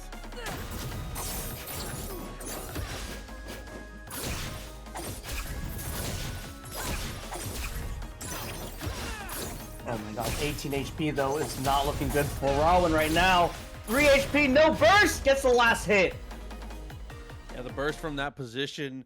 Again, Reina is a character that does feel difficult to burst against in a lot of these scenarios because of how she's able to move and because of how far she can be when she threatens you. So Rawin unfortunately just not getting the value out of that burst that he really needed. So that is Leviathan taking another one down here, and we'll have to see what Rawin ends up going for the counter pick, because originally Rawin did really well against the A and G. See if you can pick a map that forces Leviathan potentially to swap back to it here, because it looks like he prefers Reina on these long, like horizontal kind of stages, right? Yeah. Well, what's another great thing about this game is that like there's so much depth into a character that you could be a specialist, but also it's like the skills that you learn for each character are practically transferable, and so you can learn multiple characters for these counter picks if you feel uncomfortable in a matchup. Agree. That's one of those things though. It's like I'm very impressed by people who are able to learn multiple characters like that just to use them in matchups like that. That is kind of insane to see people be able to just be like, I don't really like playing against this, so I'm just gonna learn a whole nother character in a very complicated game. Y'all are just different. That's I can't do it like that. 1. You're just built different. Leviathan getting the first hit, gets a combo command grab. Not letting up any pressure whatsoever. Continuing that momentum. Rawin trying to get back into the neutral. Shines mid combo. He says, that's my combo now. Leviathan keeps on going. Teleports to the dagger, trying to get the upper kill.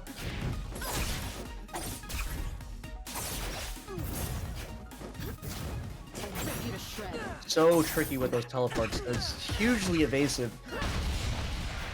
And a burst to relieve the pressure from Rawin. Trying to clean up the stock with only 4 HP left. Gets the kill. 46 HP, still on the first stock. Okay, gets crossed up there. Trying to read the nair on the opposite side. So there it comes out. A little too far. Down tilt actually protects in place. a good amount of extra credit here. Gets the command grab, continuing the combo, gets the dagger, teleports, gets a whole stock worth of extra credit right there with 18 HP. Rawin sits on the angel platform just for a moment to get a little bit of a moment of respite. I don't know, maybe not working out too well for him here. Continues to just get obliterated by these chain normals from the max distances. Forces the burst out. If there's no burst there, your stock is gone. Yeah, your stock is absolutely forfeit. Connect 5 HP. Doesn't matter. The DI mix from Rawin. Oh my god, but it is just a couple hits away from being a full 2 stock advantage for Leviathan. Let's see what Rawin can cook up for us.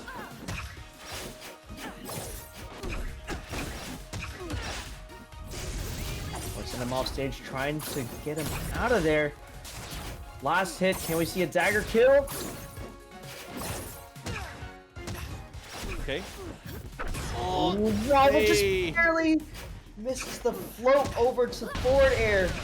But has made this significantly more manageable here. Still at a huge deficit. I mean, I've seen crazier. We've seen full 4-stock comebacks at this point. Yeah. Sometimes something just triggers and clicks and the download is instantly complete. Last hit scenario just jumps off, resets. Actually, you know, that's big break. You get back to center stage sooner than they can get back from off stage. Yeah, no, I like it. I like it. Oh, okay, found the jab. It's not the best 90 option, but it is an option. That is definitely one of the options of all time, dude. Oh my god. Okay, try to go for the flamethrower a little too far. Got the connect. Nice extension. Was looking for the reset on the up special. Does not quite get there. Rawin 78 HP to work with here. Almost has brought 1 full stock back.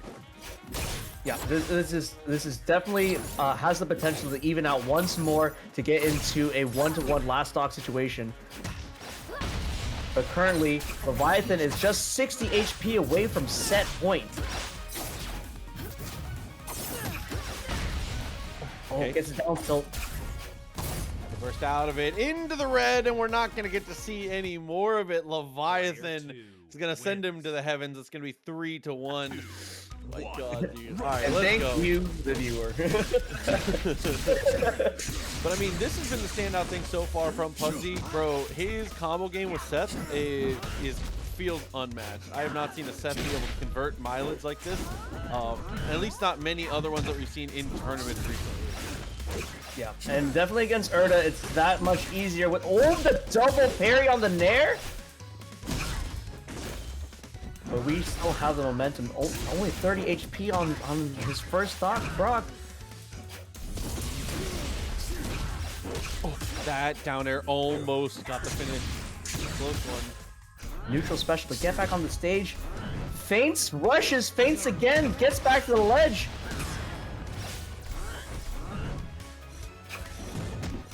Actually hangs on to the stock with 3 HP. Parries for the grab. Reading a DI in for the 40.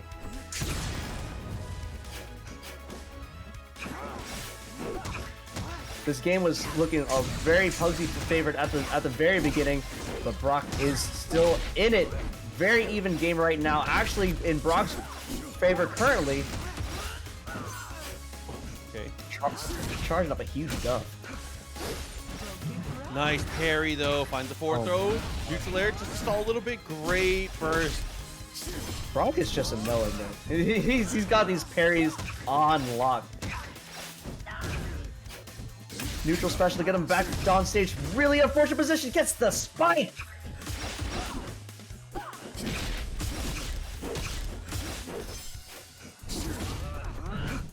Okay.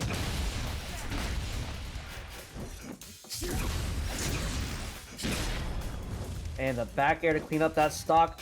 Then only 21% difference. I'm sorry, 11. Nice block on that. Ooh, and neutral air reading the get-up attack, actually. Oh, 2 whiffs in a row, though. That throw up special makes it back. Get-up attack hits on the backside. Oh, that was so double thing. Really messes with your timing there. to find that forward air twice in a row. Nice. All will stay in the air for long enough. But again, gets beaten on the wake-up options here. Brock is getting abused on these options off the ledge.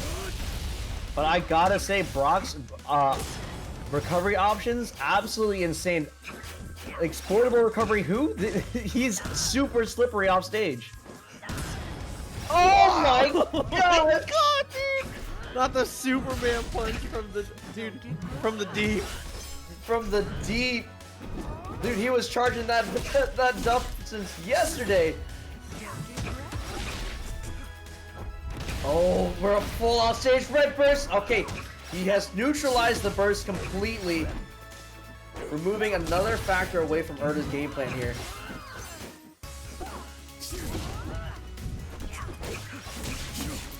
Okay. Oh, that's not good.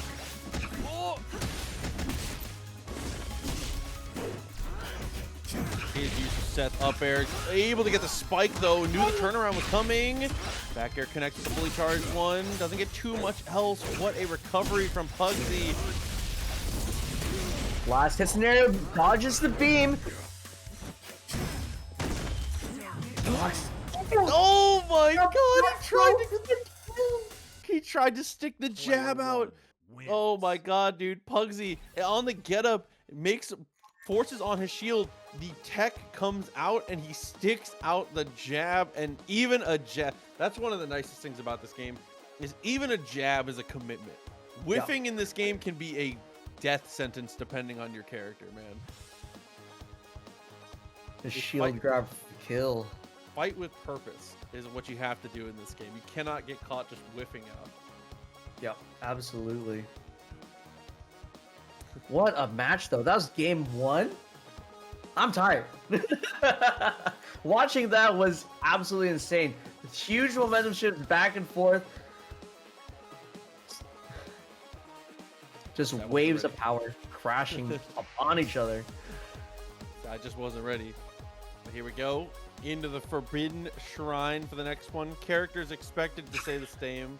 I mean, we saw Brock go up 2 against Bubby and just start rolling out the characters. So Yeah. there's always the possibility, you know. Loving the jab resets for the next command grab. Oh my god. That's how quick you can go. That's why this character, that's why I shake my head every time somebody tells me this character is bad. No! Pugsy! Oh, and Heartbreaker. The down air SD 2 stock deficit does not manage to get the kill there either. We're gonna carry him off stage. Red burst.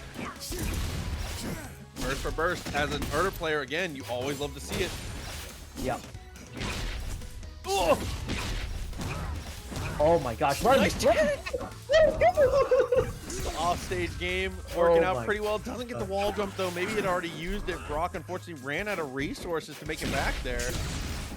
But man, do I love the level of commitment that Brock had. He said, I got stocks for days. I will go for this every time. Oh, okay. Is that enough? Almost. Oh no, tech! Oh, using the neutral special to make it back. Forward air kills in the yellow. Brock continuing to press these advantages so huge. Oh, last hit scenario off stage. This has to be a clean hit. Oh, that nair. Okay, third hit. I think that Brock didn't think that the third hit of nair was going to come out before he had gotten to the ground there, so he wasn't worried about parrying. I think that the difference was it actually hit his shield just a bit. Goodbye. He baited the burst and didn't get him.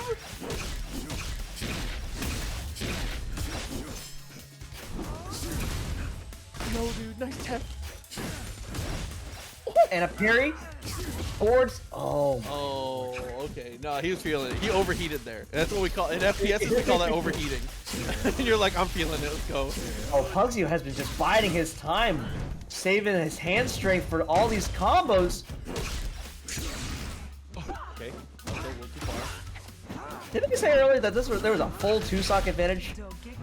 Wasn't that today? Oh my gosh, and what a confirm though for the forward air to clean up that 2-0. So Brock is in good position here to potentially be in grand finals winners side here. So if there was ever a time, Pugsy has been playing Seth this whole time. If you were ever going to swap, this is it.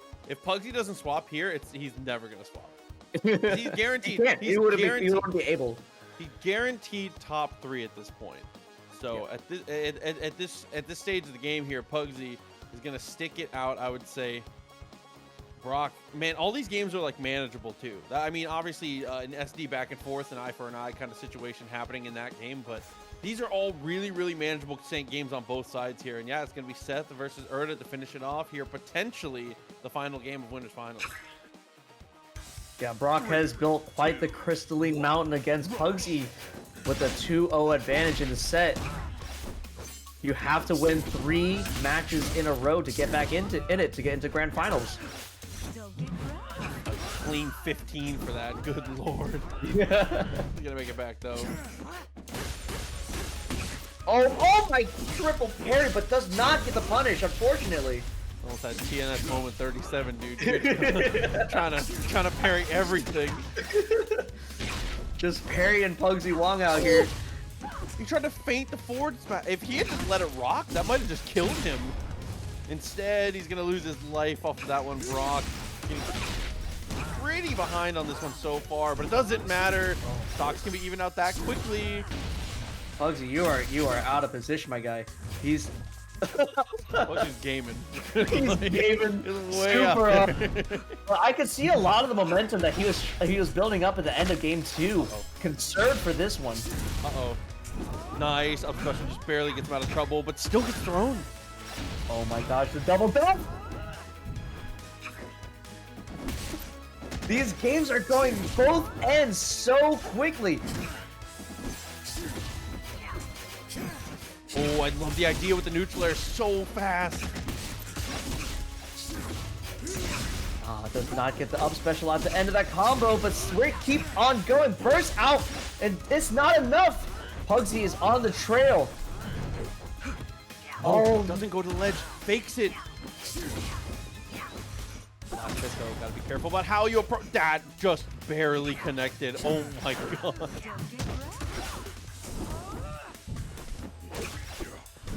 Oh, gets the down tilt and stuff out the ledge grab, and it's our combo now off stage.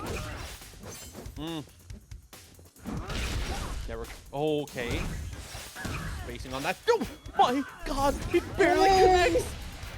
Tried to go for the throw, had to burst there. That was your life. Did the whole life flash before his eyes. That is quite an angle. The DI might just not have been there. 2-1. Oh, dude, Pugsy is getting a little dangerous. Nice tech, though. Brock currently on the last stock for the set. How does this happen? No. How did he make that happen? And he makes the burst. Brock is just not real. Oh my god. Dude. Like, it's so sick. Bro, I love this character, bro. Last time Pugsy got 3-0'd, Pluto was a planet. Oh my god. That is some smoke right there, but we are getting right into it. Bubby with a huge chain already, getting 90 HP off of Leviathan's first stock as Reina. There. Now, Bubby doing a great job again of these whiff punishes here. One of the most important things against Reina, showing off the fundamental skill you've got to have in Leviathan. Unfortunately, gets put way too far off the stage. He's never had a chance to make it back.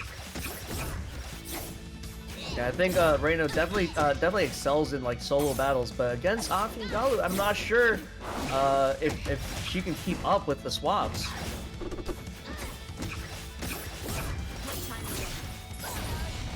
Galu currently seeking in Leviathan, keeping on that pressure to avoid getting that swap back in.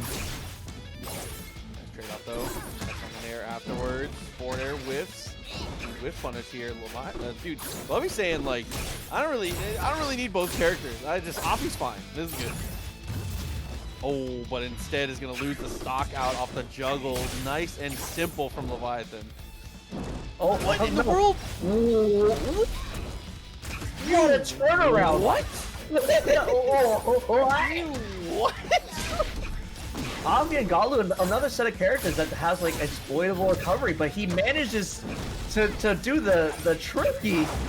I will not be the one exploited today, brother. Leviathan had to spend the burst. Does make it back though. Well worth it. Oh my. we are at a full stock advantage currently, but Leviathan doing the work, putting it in time to get this next stock off, trying to even up the game. Okay. I like the pressure. Edge guarding with your body is really important in platform fighters like this. So being able to position yourself, sometimes being in a position to potentially kill is more than enough to get the pressure off. You see, that's the kind of reward that comes out of it from Bubby. Okay, you saw it a lot last set with Urdah. Like Urdah just like puts herself in your face-off stage. The same thing in this matchup as well. Reina's ability to get across for the cross-ups on crazy shield situations is so strong too.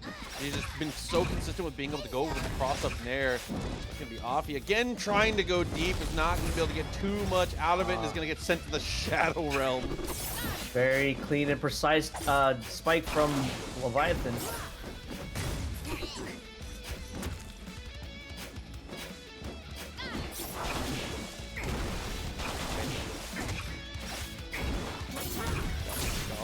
Damage off of it. Leviathan still able to fight out though. Final stock here. How we've seen, with how aggressive and explosive we've seen some of these Reina stocks be, can still bring this back. I think the only piece of the puzzle that Leviathan might be missing in Reina's gameplay is more swaps to get that extra damage in, because you really got to capitalize on that extra damage and the huge punish team that she has. I agree for some of it, but I think in this matchup, Whip is just ridiculous. Being able to threaten the totem from a distance where you're able to be spaced out, potentially fight the other one as well. I think that I actually really like staying on Whip a lot for trying to go for combo starters. You could be right, and we are at a last hit scenario. 6 HP on the last stock. Can Leviathan clutch this up? Bubby actually going for the multi-hit, trying to close it out for the last hit, but manages to pick it back up with Galu anyway. Player 2 wins. So that's going to be 1-0. Very nice here from Bubby. Doing a great job fighting this out. So with the first game down, let's see what we end up going here for the second map. Maybe pick something with a little more. I'm not sure, because I feel like that was already a pretty good stage for Offie and Galu versus the Reina. So I'm not sure what would be a better pick for stage. I'm sure we'll see here in just a second. I feel like that was already a pretty decent one. But he's gonna go Sovereign Peak. Sovereign Peak. Yeah, as far as Reina goes, it seems like this has been the go-to map for Leviathan. Every time it's been Leviathan's map pick, this is where we've ended up. Yeah, a lot. The lack of platform is causing a lot less variables for those dagger plays, and really getting those dagger confirms and combos in. 2, 1.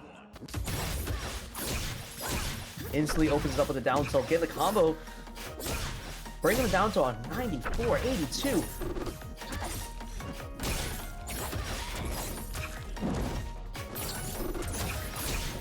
See that red hot whip for the extra damage. Has not gotten hit once quite yet. And there it is. The first touch by Bubby. Okay.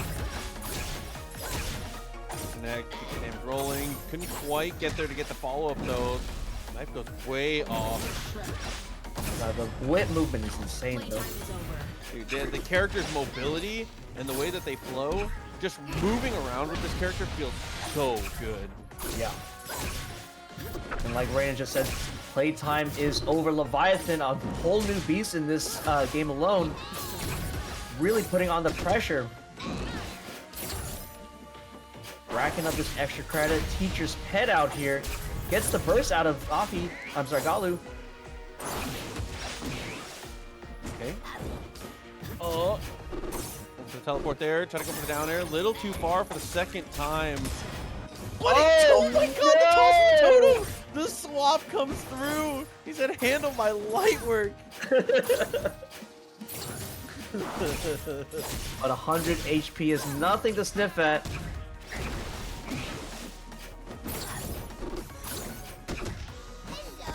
huge amount of difference currently, but Avi going all the way in, charges!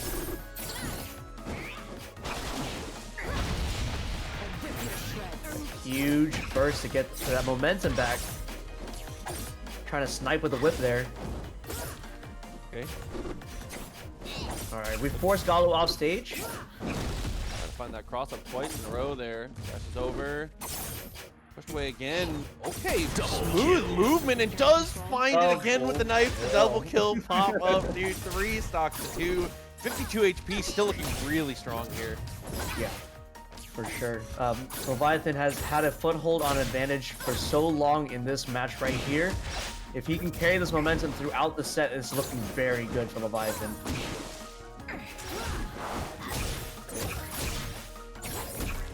Oh, yeah, see, that's what I was talking about specifically. When I was talking about Kid versus Reina, it applies here to whiffing things like down tilt and being able to just get absolutely obliterated on the whiff punish there. But Leviathan still is able to answer back. Yeah, if you guys haven't seen it, like Reina has to be quite precise with the whip. The whole whip is not a hitbox. There are dead zones within, so if you can close that gap and get within that hitbox, you could get a huge punish for it too.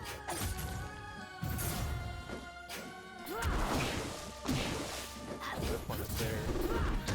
Yeah, boy. Up tilt, up tilt. I got shooters out here. It's me. I'm shooting. Tries to TP to the knife. Doesn't get too much off it here. Bubby, nice block on the cross up. Now trying to even this up as best as can. 16 HP and a dream with these 2 stocks left. Oh, he is evening it up quite a bit. Gets the burst out. Neither character has burst currently. I'm not sure what happened with Leviathan there. Maybe just ran out of air actions or potentially whiffed something. But yeah, gets put in a really terrible spot, but still takes the kill. And now 1 full stock apiece. Yeah, game 2 looking a lot better for Leviathan though. But can he clean this up and remain and get something on the board? We have a small damage boost here. Oh, nice connection. Brings out a little bit. Finds the down tilt and the throw. I like, again, the little bit of an extension. Dude, getting put off stage by one and then getting the edge guarded by the other is such a powerful combo. Floaty boy. Trying to fight his way back into this one. Yeah, He's really doubled up, stalling it out. Stalling, yeah.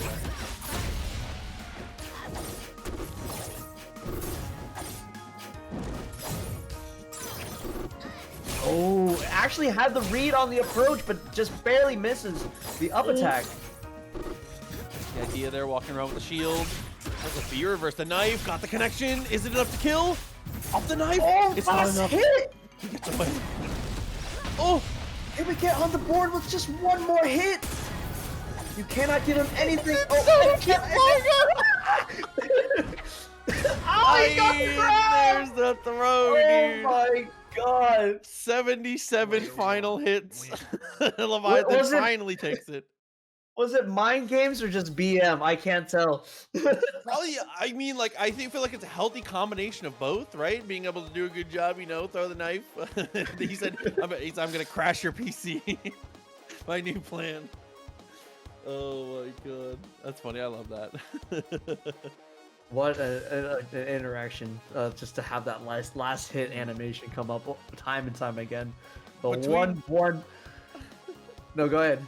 I was saying, just between that and double kill pop up, it's just like Avi and Galu have like the most, there's like the most funny, stupid interactions, dude. I love watching it so much. Very fun character for sure. But we're 1-1 in our losers semis for a DreamHack qualifier.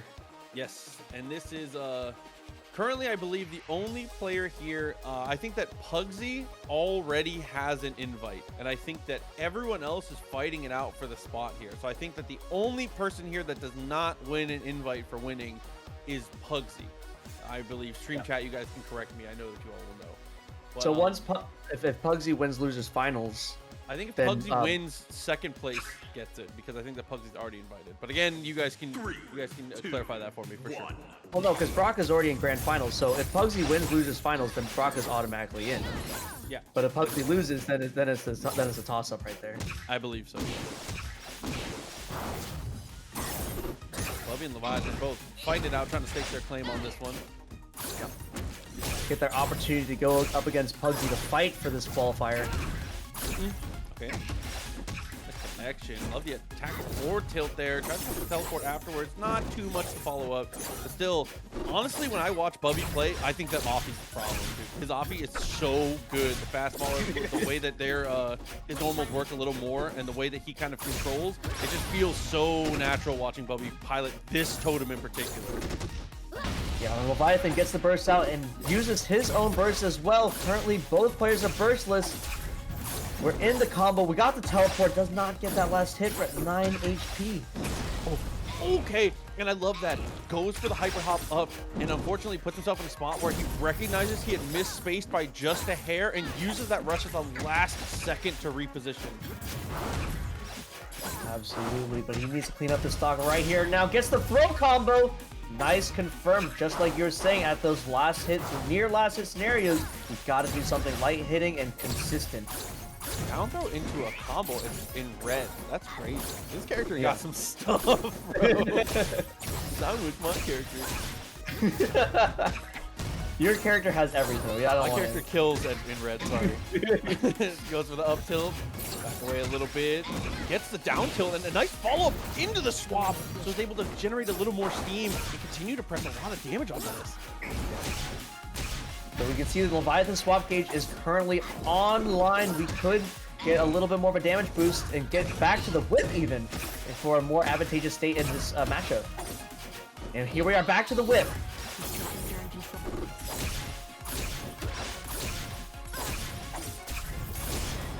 And gets the last hit. What a combo. Huge damage boost plays. 55% HP lead here. That back air, the falling back air from Galu is so strong. Spends the burst just to stop the knockback. Yeah, you gotta stick to your stock as long as you possibly can. Whoa, that movement crosses him up!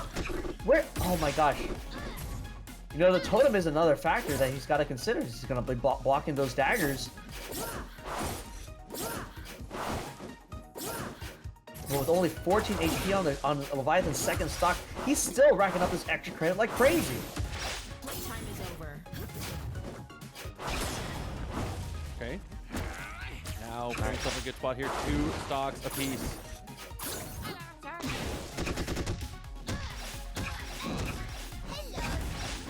Okay, combos him off stage. I love that Afi and Galu can just like, they are practically rewarded for hyperextending and going for it all because you can just swap back. At the cost of 10 HP, you too can... Okay. Not... Oh, we seem to maybe be having some sort of... Player 1 wins. issue there. I know that's going to be Leviathan pulling that one away.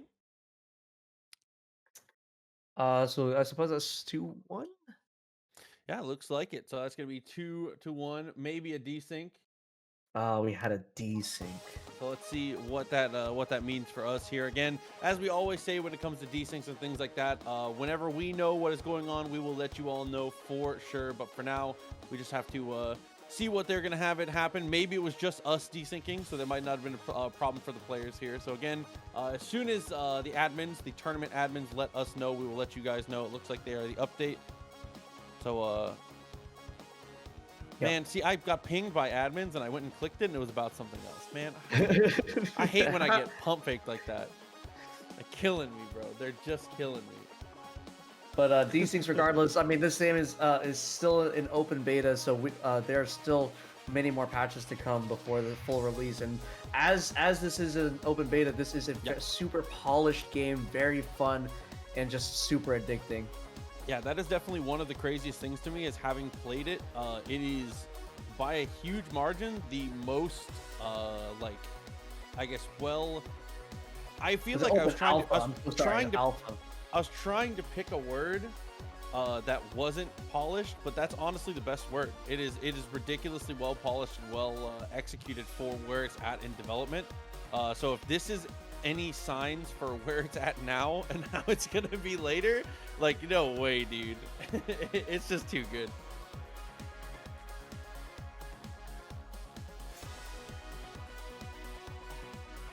All right, but we'll see though. See what we have for the score here and what's gonna. Oh, a little gift for Bowie, eh? Oh my gosh, I've been waiting. I've been waiting because there has been a slight edit in Ashani's toolkit here, and so I need to see what the new side B is like because I'll be real. I was a huge side B crutch before the patch.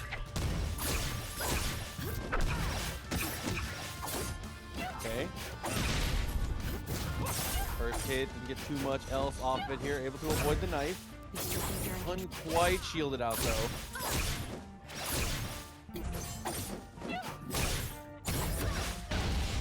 Alright, so Bubby has foregone the twins and has decided to go pure on hands.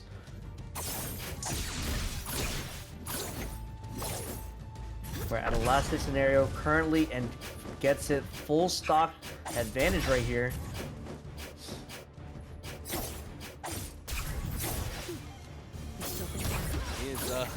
Bubby is just going for a run, it looks like here. A little bit of just evasiveness, we'll call it. Unfortunate on that down. Ooh! That's a swap right there.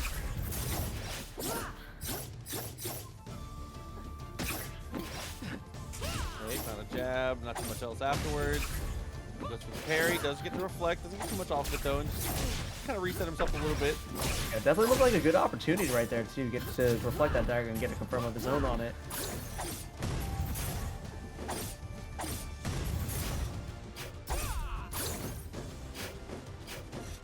Trying to use the burst movement of Ashani, which is very, very strong, being able to close the gap at a pretty rapid pace.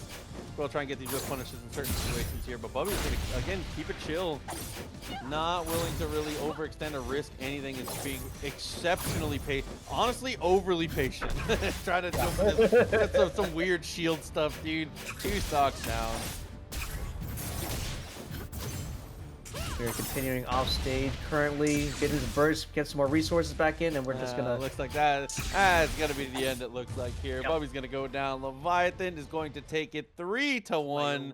Very well played from Leviathan. He's gonna Tech. be able to. That is killing the me, bro. Hit some tech for me, bro, please. It's play Seth, get money. That's the tech. Oh my god, dude.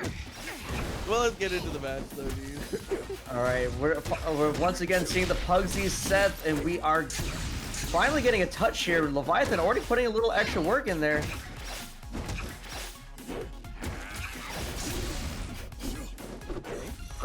Like we've said, you can turn around real quick with Seth.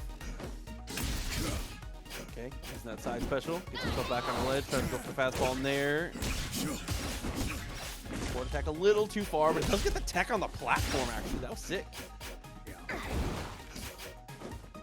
Trying for a spike at the ledge right there. Okay, Pugsy's got him off stage. Yellow's gonna kill it with the up special. Yeah, whenever you're able to get them off there and you have charge available, up special is incredible for cheesing stocks once you're able to get off the stage like that. It's just like such a ridiculously stable kill move. Oh my god, red burst? I mean, at the percentage he's had, I actually really like that. Get greedy. Oh, and he gets the burst right there too.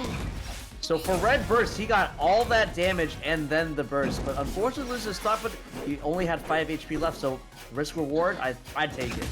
Yeah, absolutely. I think it's definitely a great decision here. Keep the combo pressure going with the up air.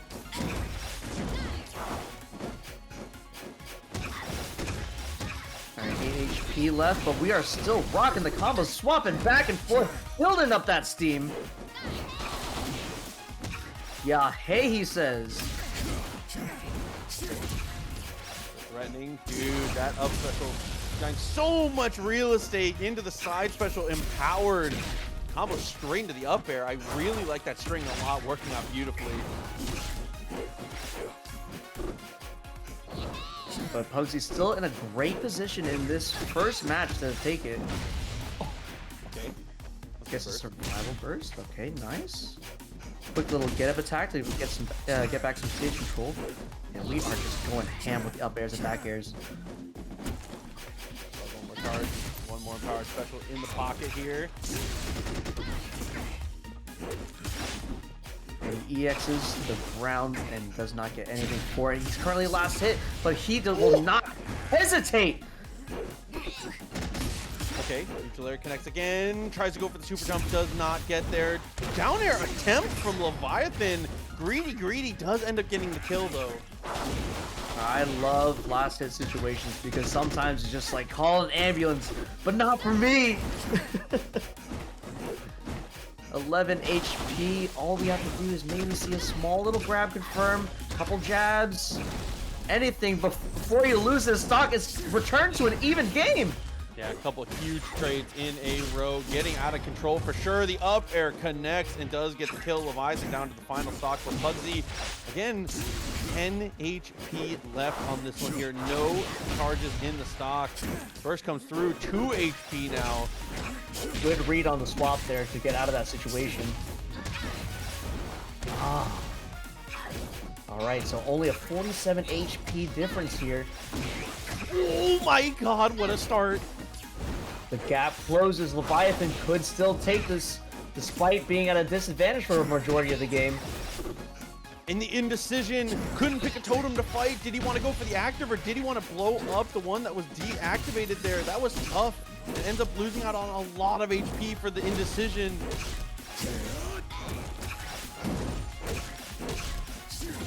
Oh my god. Oh, that up special almost took it right there. The yellow.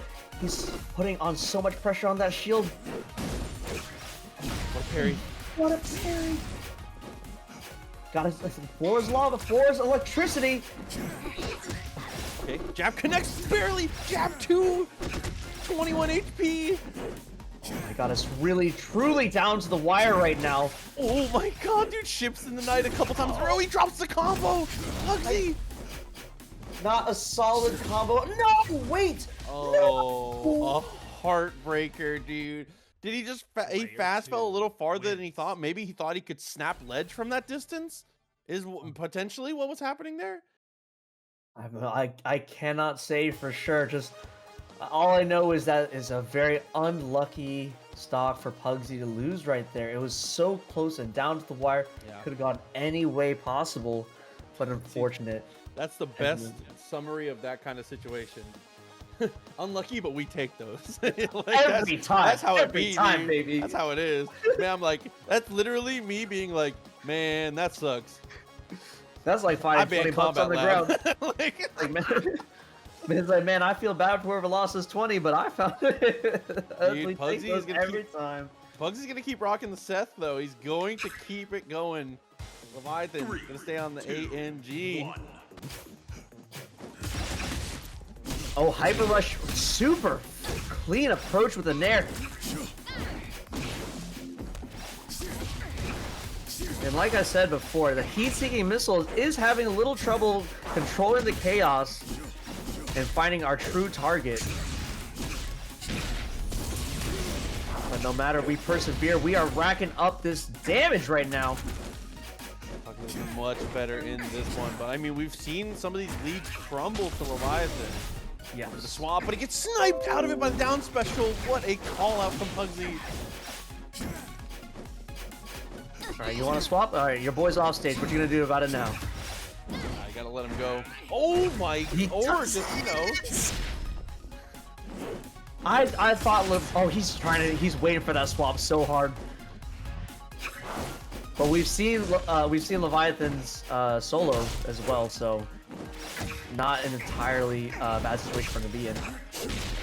Able to generate a little bit of steam here for the swap. Gets the pressure on, not enough to kill, but he gets the read on the burst, and now 2 stocks to 4. Pugsy is really cementing himself in this second game. Oh yes, 2 full stocks of a lead right here, unless Leviathan can clean it up. Does not quite get anything. Gets get attacked. Does not space the up strike well enough.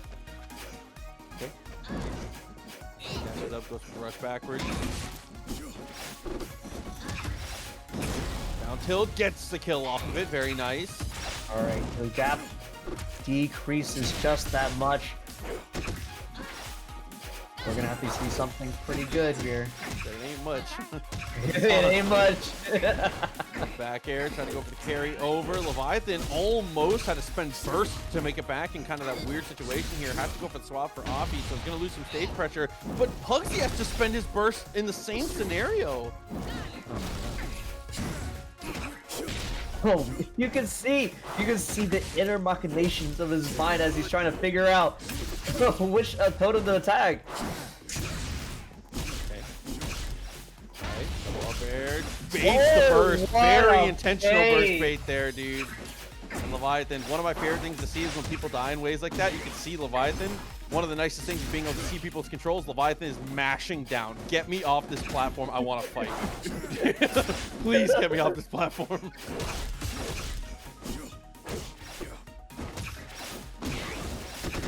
Okay, we connect. Nice swap. Oh! Just blasting out of there. Okay, can Pugsy clean up this stock, or does Leviathan have a fighting chance? It's not looking good. Yo, I hate when that happens. Oh no! Don't you hate when you're dominating a game and you just down air, man? Down air a full healthy stock.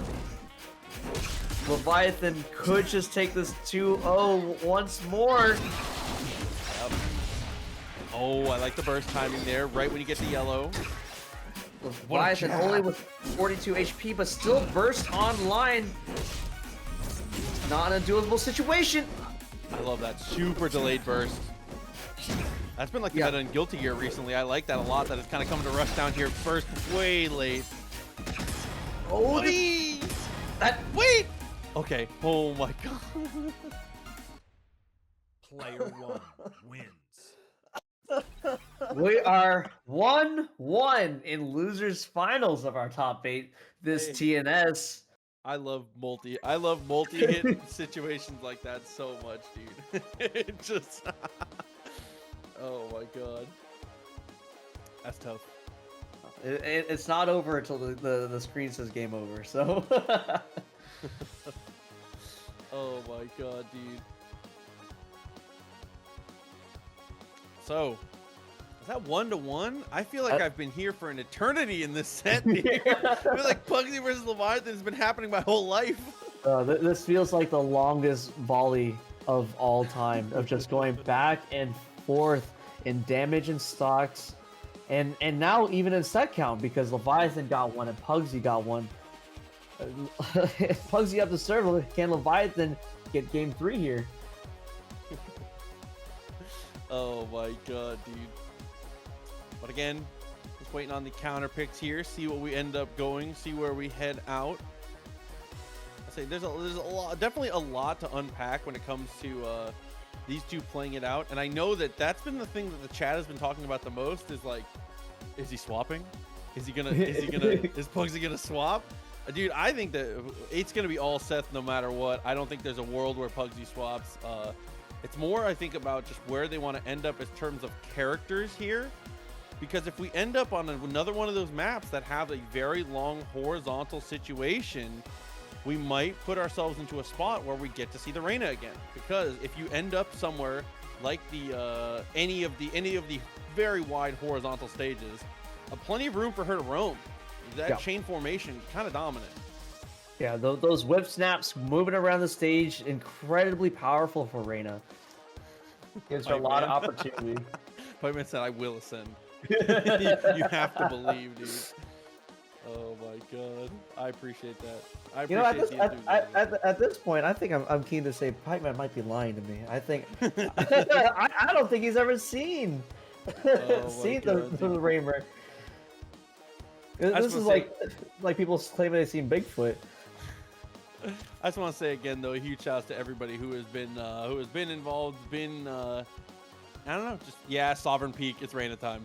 But let's see it. I only saw it once. I don't have any footage of it, but I swear it's true. He said, there's some white whale stuff. Pipe Man's in a full-on ghillie suit, waiting him on the stream, just like... He was doing the nature photographer kind of pose, bro. Just waiting and waiting. He said, I'll email it to you. No, dude. Just send me the whole phone. I don't believe it. No, it's still going to be Offie Galu. Okay, even on Sovereign Peak. Oh, it's a weird situation for Pugsy currently with the ledge pressure. Getting swapped on. And what a clean 80 HP right there. Oh my god, and being able to combo both of them there, abusing that inward DI, forces the burst out, and it says, nice 80, I raised you 89. Yeah. A very reasonable burst right there. No reason not to do it at that time because it was life or death moment right there. Life or death, it is the up air from Seth. Dude, his up air is just the most no-fly zone ass button I've ever seen. Such a crazy hitbox. Such a crazy hitbox to be able to answer there. Alright, with 2 oh, never mind. With no HP, doesn't get any extra credit whatsoever. With 150 HP. With 150 Tries to go for call out there, gets the connection. I love the attempt there with the up tilt. Doesn't quite work out. Still gets a side special though. So Pugsy takes back control of the stage and is able to knock one of the totems off really quick. Yeah, but Leviathan still maintaining both twins on stage currently. Pugsy motioning and threatening to actually attack the other totem, but baiting Leviathan to come in with the reapproach to make a mistake. There. Jabs. And we're at red against Seth. That's not a good look. What? Oh, but Pugsy is not, again, is going to run out of resources in kind of a weird spot. Leviathan spends the burst, gets some amount of value out of it here, but down to the last hit, and the neutral special takes the kill.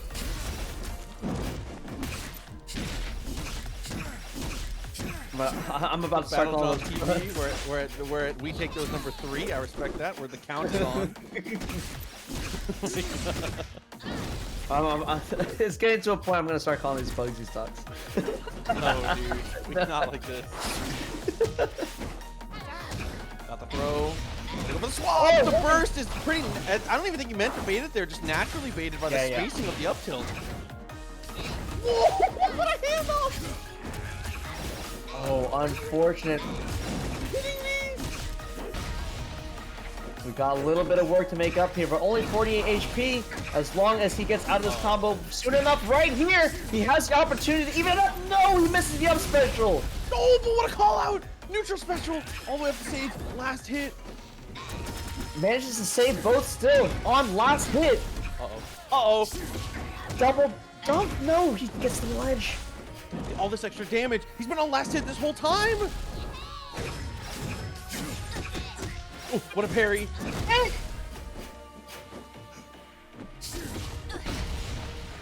I like that burst. Oh my gosh. Pugsy is bleeding right now. Ooh, and get up attack is the last hit. This is winnable with an asterisk for sure. It's gonna take a lot, but this is doable.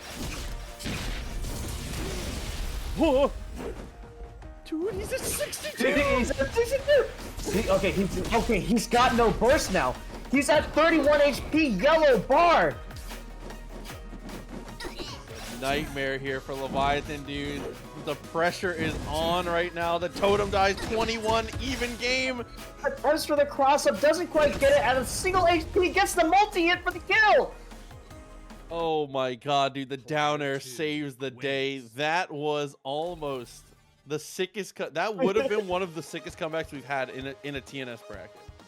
Oh my god, dude. The casual 80. He spawns back in and hits a casual 80. Like,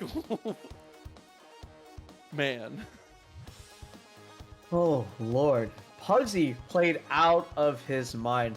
That was not a complete L for him at that one. Like, that... now he's got that momentum. He's got that battery in him charged up. He's ready for game 4. But that was a lot of mental energy to spend to not win the game.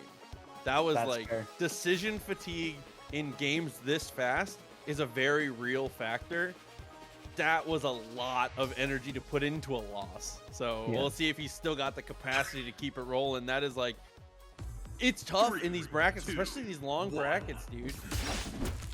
Oh yeah, and then and all the sets in the top 8 have been so far best of 5, and so it's a lot of games to be playing, especially in close matches like these. There's so many game 5s. I'm sorry, not just many game 5s, game 4s. A lot of game 4s. Yeah, it's definitely been like no 3-0 close those. Yeah. Uh-oh. Hey, we take those, but on the opposite side here, Leviathan punts that one away.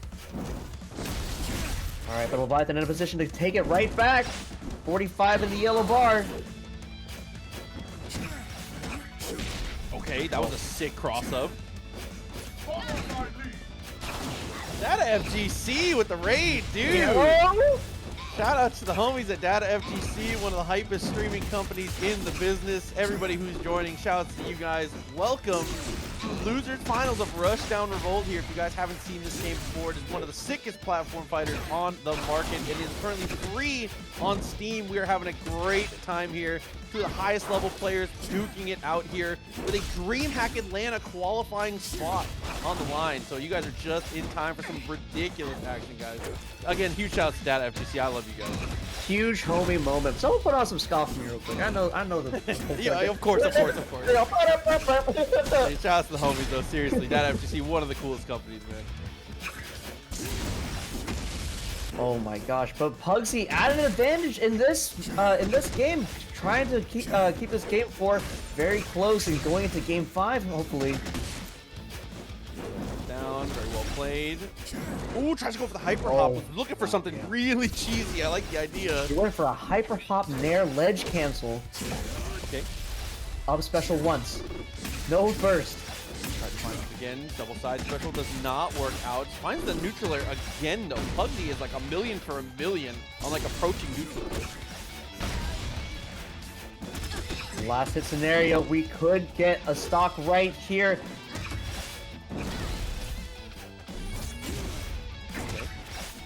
Oh, get off my last hit! Oh no, this is dangerous, especially with the Weishan finding the first hit, but he goes for the reversal. The jab comes out 133 and a full stock behind here. Oh, wait, hold on. Wait a minute. We take those? No, okay, he makes it. He makes it back. By some work of miracle, Pugsy manages to get back on stage. Found the neutral air though. Good edge guarding. Burst comes out just to buy some space. I like that. Need that real estate. But Leviathan actually doing an immense amount of work on this stock right here. Cleans it up. It's an even game once more. Leviathan on set point to get into grand finals. Had to go for swap, saves the totem, gets the back air, the retreating back air too. Nice, and gets the down tilt. I love the idea. Gets the swap, doesn't get the claim the steam though. All right, Leviathan using his burst. Pugsy still has his, and does the burst not. is baited. No! Leviathan on the burst bait is able to obliterate the final stock. That is 3-1. And Leviathan and Brock are going to have to duke it out for the final. But I will say, as an Urdah player, this matchup feels kind of tough. It's definitely one of the harder ones, I feel like. I feel like Urdah overall can skew risk reward so aggressively that she can make up for some of the shortcomings in some matchups. I don't know if this is one of those matchups here. Reina hits, it takes more hits, but hits just as hard as Urdah in a lot of these scenarios here. Her combo game is so good, and she's so hard to approach. Yeah, and even if there is a higher requirement for damage against Urdah, the weapon swap damage bonus is going to do a lot of work in this matchup, I think. I definitely agree. We teleported the knife! We've seen that once already today! Leviathan TPs to the knife, and the knife is in space! That is a trademark. You hate to see it. That's we take those number 5, right? Can we transfer those over sets? Can we transfer those over sets? What the team post? Oh, I'm sorry. Holy. This is such an electric match, though. Leviathan absolutely putting a lot of work in with the whip here, keeping Urdah's away. And Urdah's main tool for that is either to actually walk up and close the gap or to use the crystal, which Leviathan is actually not usually present on the ground to get hit by. Okay. Try to go for cross up though. They're not quite there. Still finds the back air and looks for the charge forward air, but it's way too far.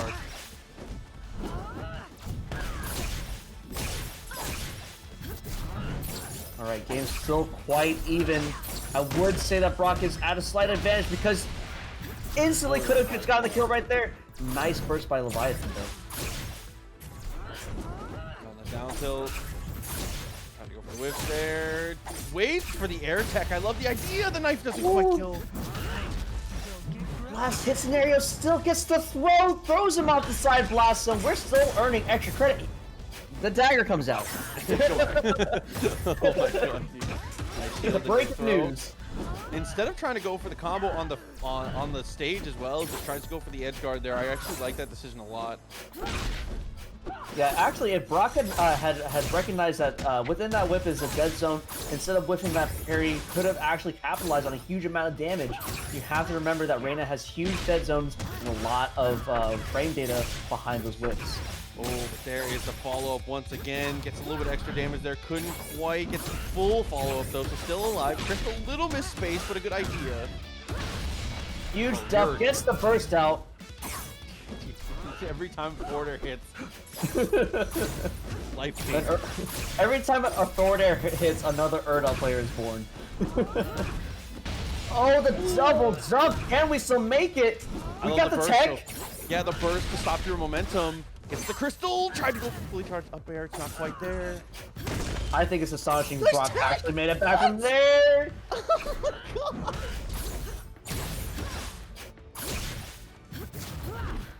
Oh, he misses. I put 2 high skips. Oh my gosh, the hyper rush into the nair, active hitbox, we're still in it. Another forward strike, 3 forward strikes in a row. The drop kicks are coming through, dude. Does not space the crystal well enough. He actually, no, I'm sorry. He did space it well enough, predicting a dash back right there.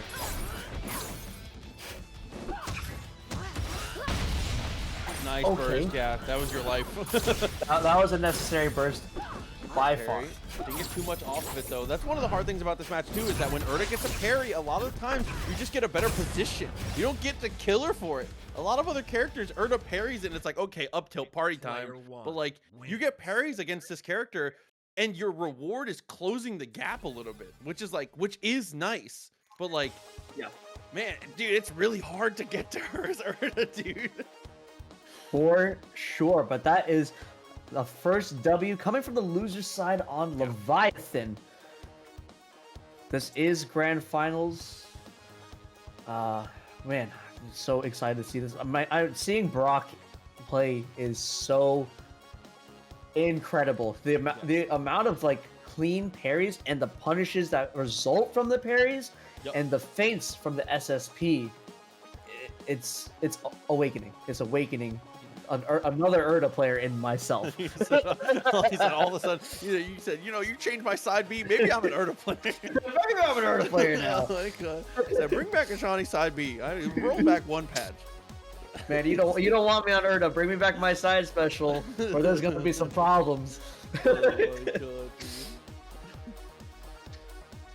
Oh, dude. I'm very, very excited to get to see how the rest of the set plays out. We're getting into our next game here, so the stage selections are complete. Sovereign Peak is going to be it again, so expecting the same characters here. Brock going to be on the Urdah, and as long as it's Sovereign Peak, I'm expecting to continue to see Reina. Actually, or Forbidden Shrine, actually, okay. Forbidden Shrine and Raymer. Swap, okay. Well, double swap. No, I'm sorry. I keep confusing Raymer and Reina because they both got that anime spiky hair. Zhurong from Brock, though. You fake fan. Oh, okay. Oh, I'm so sorry. Left and right. I guess I'm confused. But Zhurong! Brock on the Zhurong currently on the Sovereign Peak. A very strong stage. Fight, man. I baited. It was actually all a bait for Pipe Man. Actually. Pugsy's not even in this match. What are you talking about? He's just fiending for all the Raymer tech. But Brock at a current disadvantage right now, has only taken 10 HP, and Leviathan's about to take the first stop right here. Yeah, Gets the burst out. Playtime is over. But interesting that Brock would actually pick Sovereign Peak against Reina as well, since this, I mean, in theory, this should be a pretty strong stage for Reina.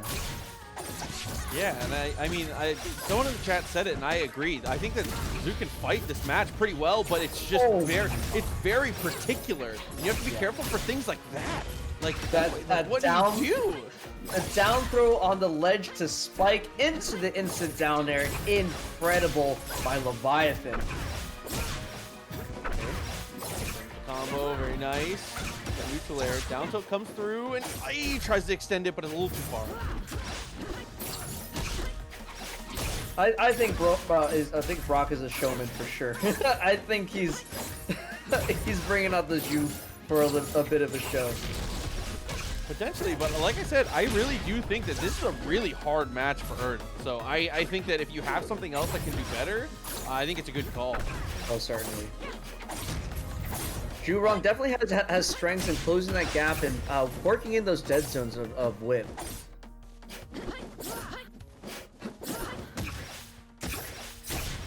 And Reina is still a very fresh character, so definitely if you are interested in this character or are currently playing, take out your notebooks, because there's a lot to learn from Leviathan here. Okay. Oh, try to go for the poke, had to go for the burst, wall jump come through, couldn't quite make it even with the shine. Resources.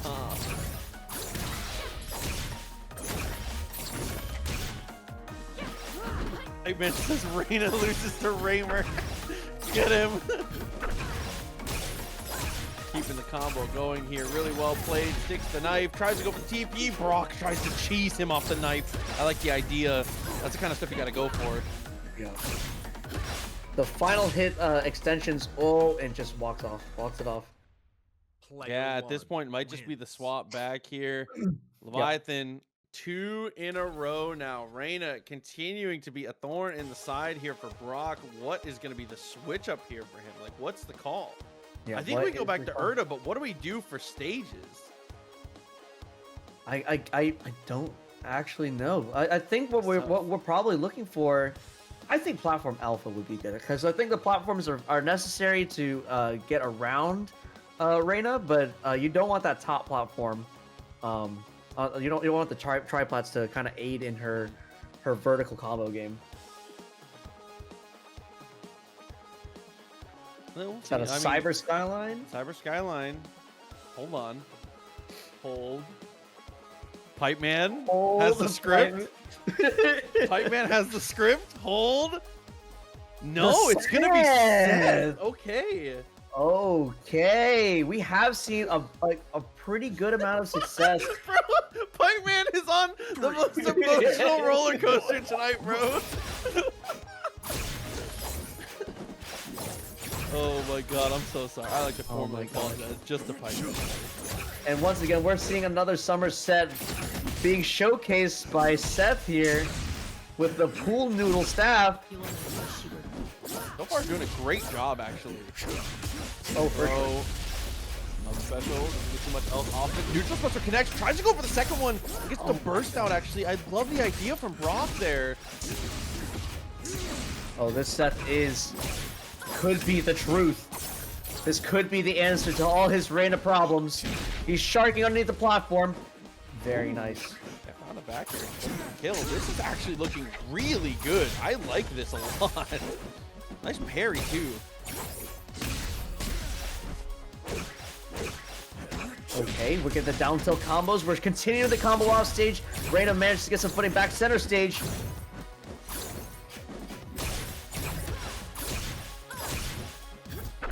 Alright, Leviathan does need to clean this up. Up special. So much extra damage there and leads to so much opportunity. And last hit. Oh, first. Okay, I think he got a little scared there by the dagger, and rightfully so. protects away to avoid the sharking. Very nice by Leviathan to get that last hit too. Okay, try to get the forward attack on the ground. Try to work out. Up special does flip just barely, but Leviathan swings out of it. But it doesn't matter. Brock wakes up with a button and gets the burst out again, threatening with that up special. Only 16 HP on his second stock. Leviathan is struggling to close this gap.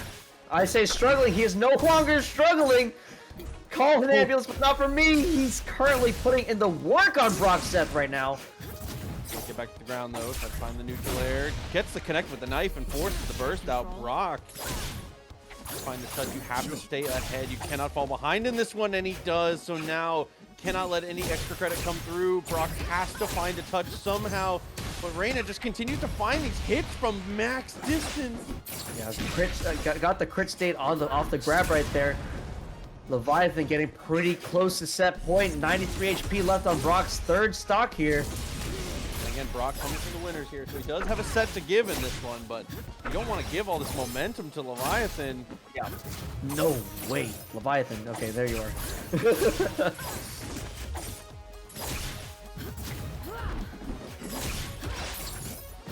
25 HP. We're currently in the red bar.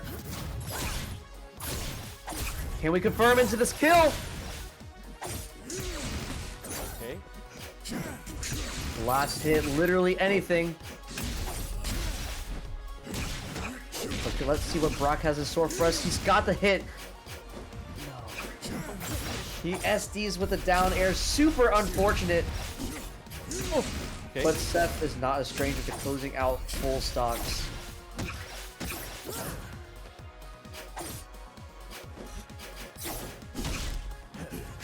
Connect, on the throw. Okay, versus that once again. Just trying to avoid that up special. It's been a menace from Seth in so many of these scenarios. Oh, Brock, please. Okay. And then, oh, 22 HP. That's got to be it right there. Ooh, does not throw out a hit. Misses the side strike.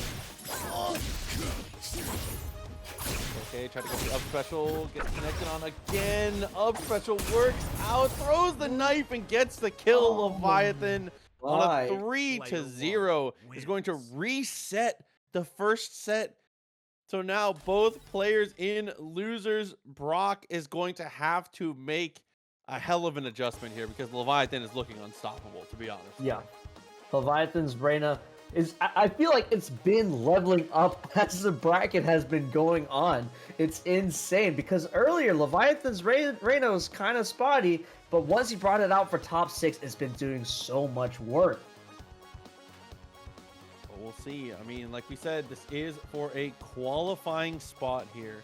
So it's getting tougher and tougher here to see who is going to get their ticket punched. There's a lot on the line from prize pool to the actual DreamHack Atlanta spot. This is man, it's been really back and forth here, but we've come down to one final set. Yeah, as we're beginning grand finals, we'll give a huge shout out to everyone who's been, you know, hanging out with us, and with all the follows, and so again, huge raid from Data FGC. Love that team of people right there. So I say, speaking of Georgia. Oh man.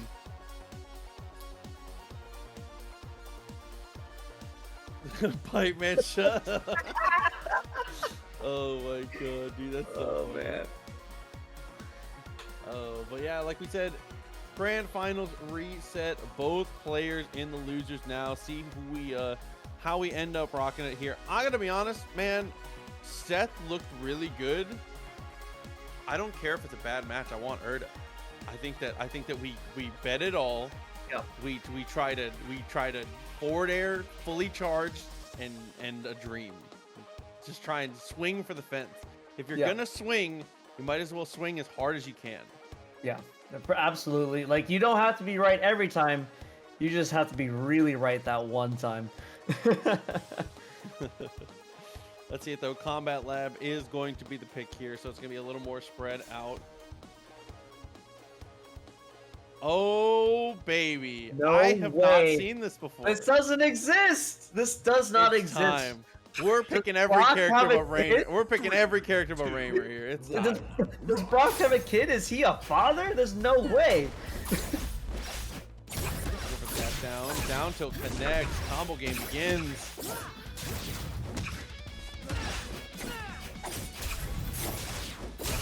Nice, almost got the extended damage here. Nuclear comes through, does get the hit. Okay, doesn't get too much advantage off it though. That's tough. Yeah, I think he's still settling into his kid boots right now, but I think once it gets online, I think Brock has potential. I mean, it's got to be such a mental workout to have when you swap characters like this. Bro. Oh my god, bro.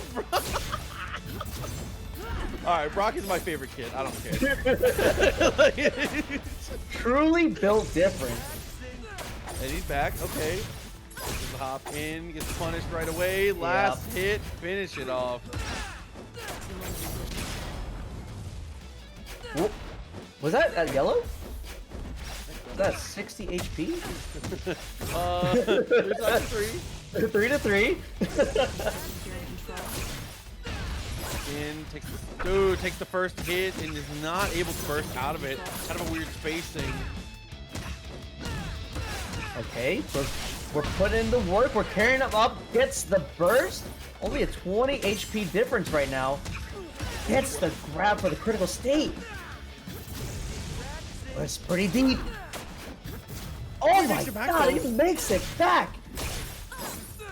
Okay, 41 HP. Back on it. Nice block. Got the forward air out of it. Oh,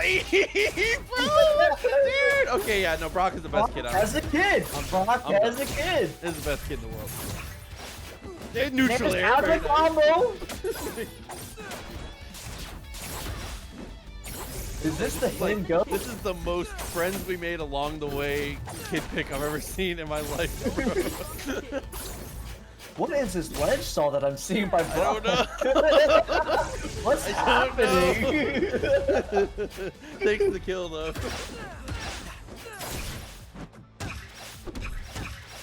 Yep. Okay. Nice Okay, and then actually gets the kill. To the sky. God, Brock, dude. Brock has the kid. This guy's full on fatherhood right Trying to now. go for the red horn once again. A little too far. Brock said, "Call me daddy." What on earth? Boy, okay. You know we Okay. take those. God, we take those on 6. But at a 30 HP difference right now, Reina's trying her best to close up the gap. Stop the bleeding. Oh, down to low. Now gets the jab, delays a little bit, like the idea. Oh, he beats the burst. He missed those. He did it. Try to go for forward tilt, too far, gets the throw. Ay, nice, too far. Gets the stick though, he has to burst. Okay, he avoids it. Air dodges out of there. Gets in pit state. Unfortunate. 7 HP. He's mashing parry. Currently in last hit against. He tried to go for it again. He said, "If I'm going down, I'm taking you with me." Oh He does my bombing right. God. That was so close. What? And the worst one, that was so close. It was so close. Dude. Chat said, "Say goodbye to Exodia." No shot, dude. Say goodbye to Exodia. Oh my god, dude. My cheeks are smiling during that game. I want to play kid, but only to play like Brock does. Not interested in any other play style. Oh my god. You have a Metafy. People in chat are saying the Exodia is Urdah getting 3 SSPs and winning the game. Bro, I think Brock's Exodia is literally playing every single character. Oh my god, dude. That is his ninja way. He's a pick kid again. He's a pick kid again. Shadowbriar, okay. Oh. He's back on the Urdah. Come on, you gave us that kid, and you're back on the Urdah. I don't want to see Urdah anymore. He played kid like Urdah. Whatever, it's fine. Alright, let's see it. I like the stage pick though, actually. Yeah, for sure. In. Oh, trying to go for a huge call out, but the up special from Reina is so good. Oh my gosh, these parries. You know, I saw an Urdah last night do all these parries Don't like talk crazy. to me. Don't look at me. Don't look at me. Don't look at me. Urdah players love to parry. I'm deleting the tweet. Hey, No, nice he connect. fades a little bit too much. 139 HP, dude. It's a throw. Good amount of damage on that. First out of it, actually. Doesn't even want to deal with the whole situation. I respect it. Oh, that was almost a stock right there. Just a knuckle closer. It could have been the stock for Brock. At down to. Oh my god. He almost got the throw there. Special.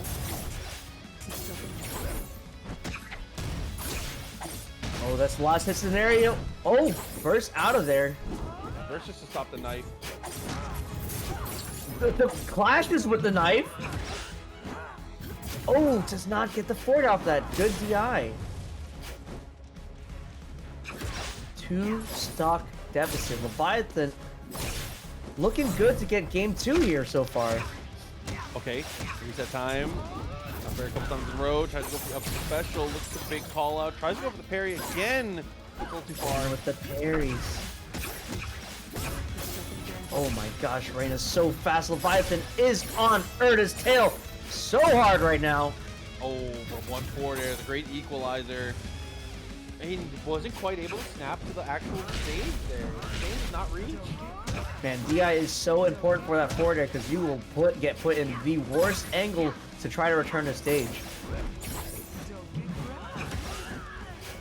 Does she look crazy when she gets forward thrown? Don't want Is that just me? Okay. I don't want to talk about it. Okay, making sure. Just Reina things truly. Okay, try to go for the back air too far. Nice down throw. Gets the parry, actually reflects the projectile, but doesn't get too much off of it. Oh, gets the burst bait, does not get it confirmed, however. 14 HP on Brock's second to last stock here. Lands gets the back throw. Nice call there to get the kill. 2 stocks apiece. Still some invulnerability from Reina coming off that platform, and Brock not able to get that hit. And the last hit for the knife, no knife? I love getting attacked. Try to go for the rush afterwards there. Saving the rush to be able to use it after you go for the forward air, or the forward attack on the ground rather, is so strong as Urdah. Having that drop kick have no consequence is so strong. Alright, I'm seeing a lot of Urdah, but I'm not seeing a lot of Brock here. He still has the opportunity to close out these next 2 stocks to even up the set count. Second down air, whips on the second one, still okay. Gets a decent amount of damage. Leviathan, what a conversion! Oh my god! Teleports for the mix-up, and still gets back on stage. Triple fate. Next. Oh my gosh! Almost gets the kill right there. 4 HP remaining here for Brock. Has to use the upside. Already doesn't used have everything. any resources. Oh, dude, tried to finesse it as hard as possible, but couldn't quite get there. Another game gone in this reset now. This is so tough That's 5-0 so far, isn't it? so far. That's 5-0 so far. Can we close out a grand finals plus reset with a legendary 6-0 for Leviathans? Is this his first dub in TNS? At TNS, yeah, I would be, and that would be not only just doing that well in a tournament of this caliber, but specifically winning the qualifier spot. Again, this is for a qualified spot to DreamHack Atlanta to pay your way in. So a Passing lot a flight. on the line, a ton on the line for this. I think Brock is meditating on his past right now, trying to talk to Mufasa. Remember who you are, Bro. Pick Kid again. I'm telling you, it's the answer. Kid and Seth Both did exceptionally well. He's gonna go Urdah though. Okay, wait. Gonna go Urdah. Any other Reinas in top 8? There were other players that played Reina, but I don't think anybody else rocked it as much as Leviathan. Yeah, truly. I'll have to Okay. go back and take a look at it. And we're going with the Grecian goddess Urdah right here. Dude, she gets so much mobility after that. What a way to come back. Yeah.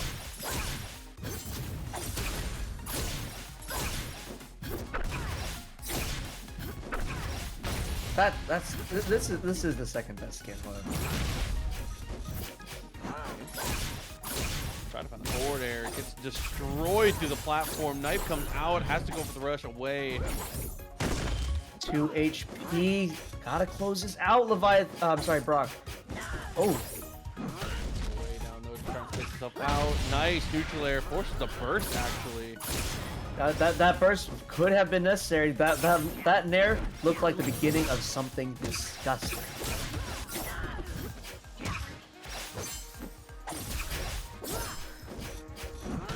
That dagger is really good to challenge Urdah's get up from the ledge. Honestly, down tilt is the juice in this match, man. Down tilt covers so much of the stuff that Urdah wants to do.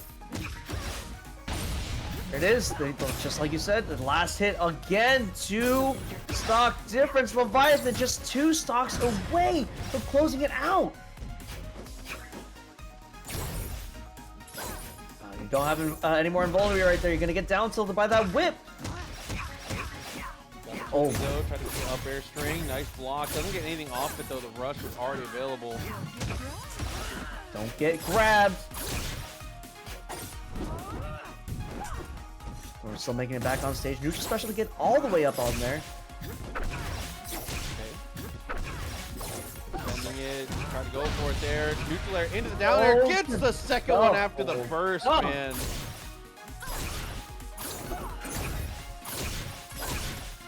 Bro, I cannot invite Urdah to any parties the way she'd be double dipping. Oh, man. Knife goes for the burst.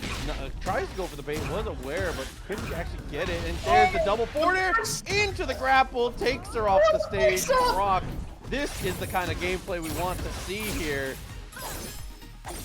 What a mix-up. This forward goes to fair. Okay. Okay, almost got the extension there.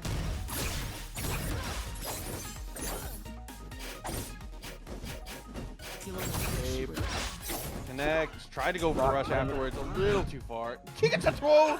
Oh my god. Rocket's evened up this game quite a bit. He's biding his time, waiting for the opportune moment, not trying to make any mistakes whatsoever. That dagger though covers a lot on the getup. Down to connect. Eyes goes First first. out of there. Okay. Ooh.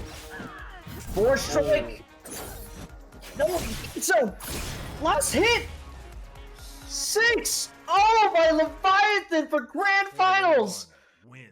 Grabs the wrong direction, and that is enough to seal it. Very well attempted, but it is not quite enough. And Leviathan, dude, incredibly well done.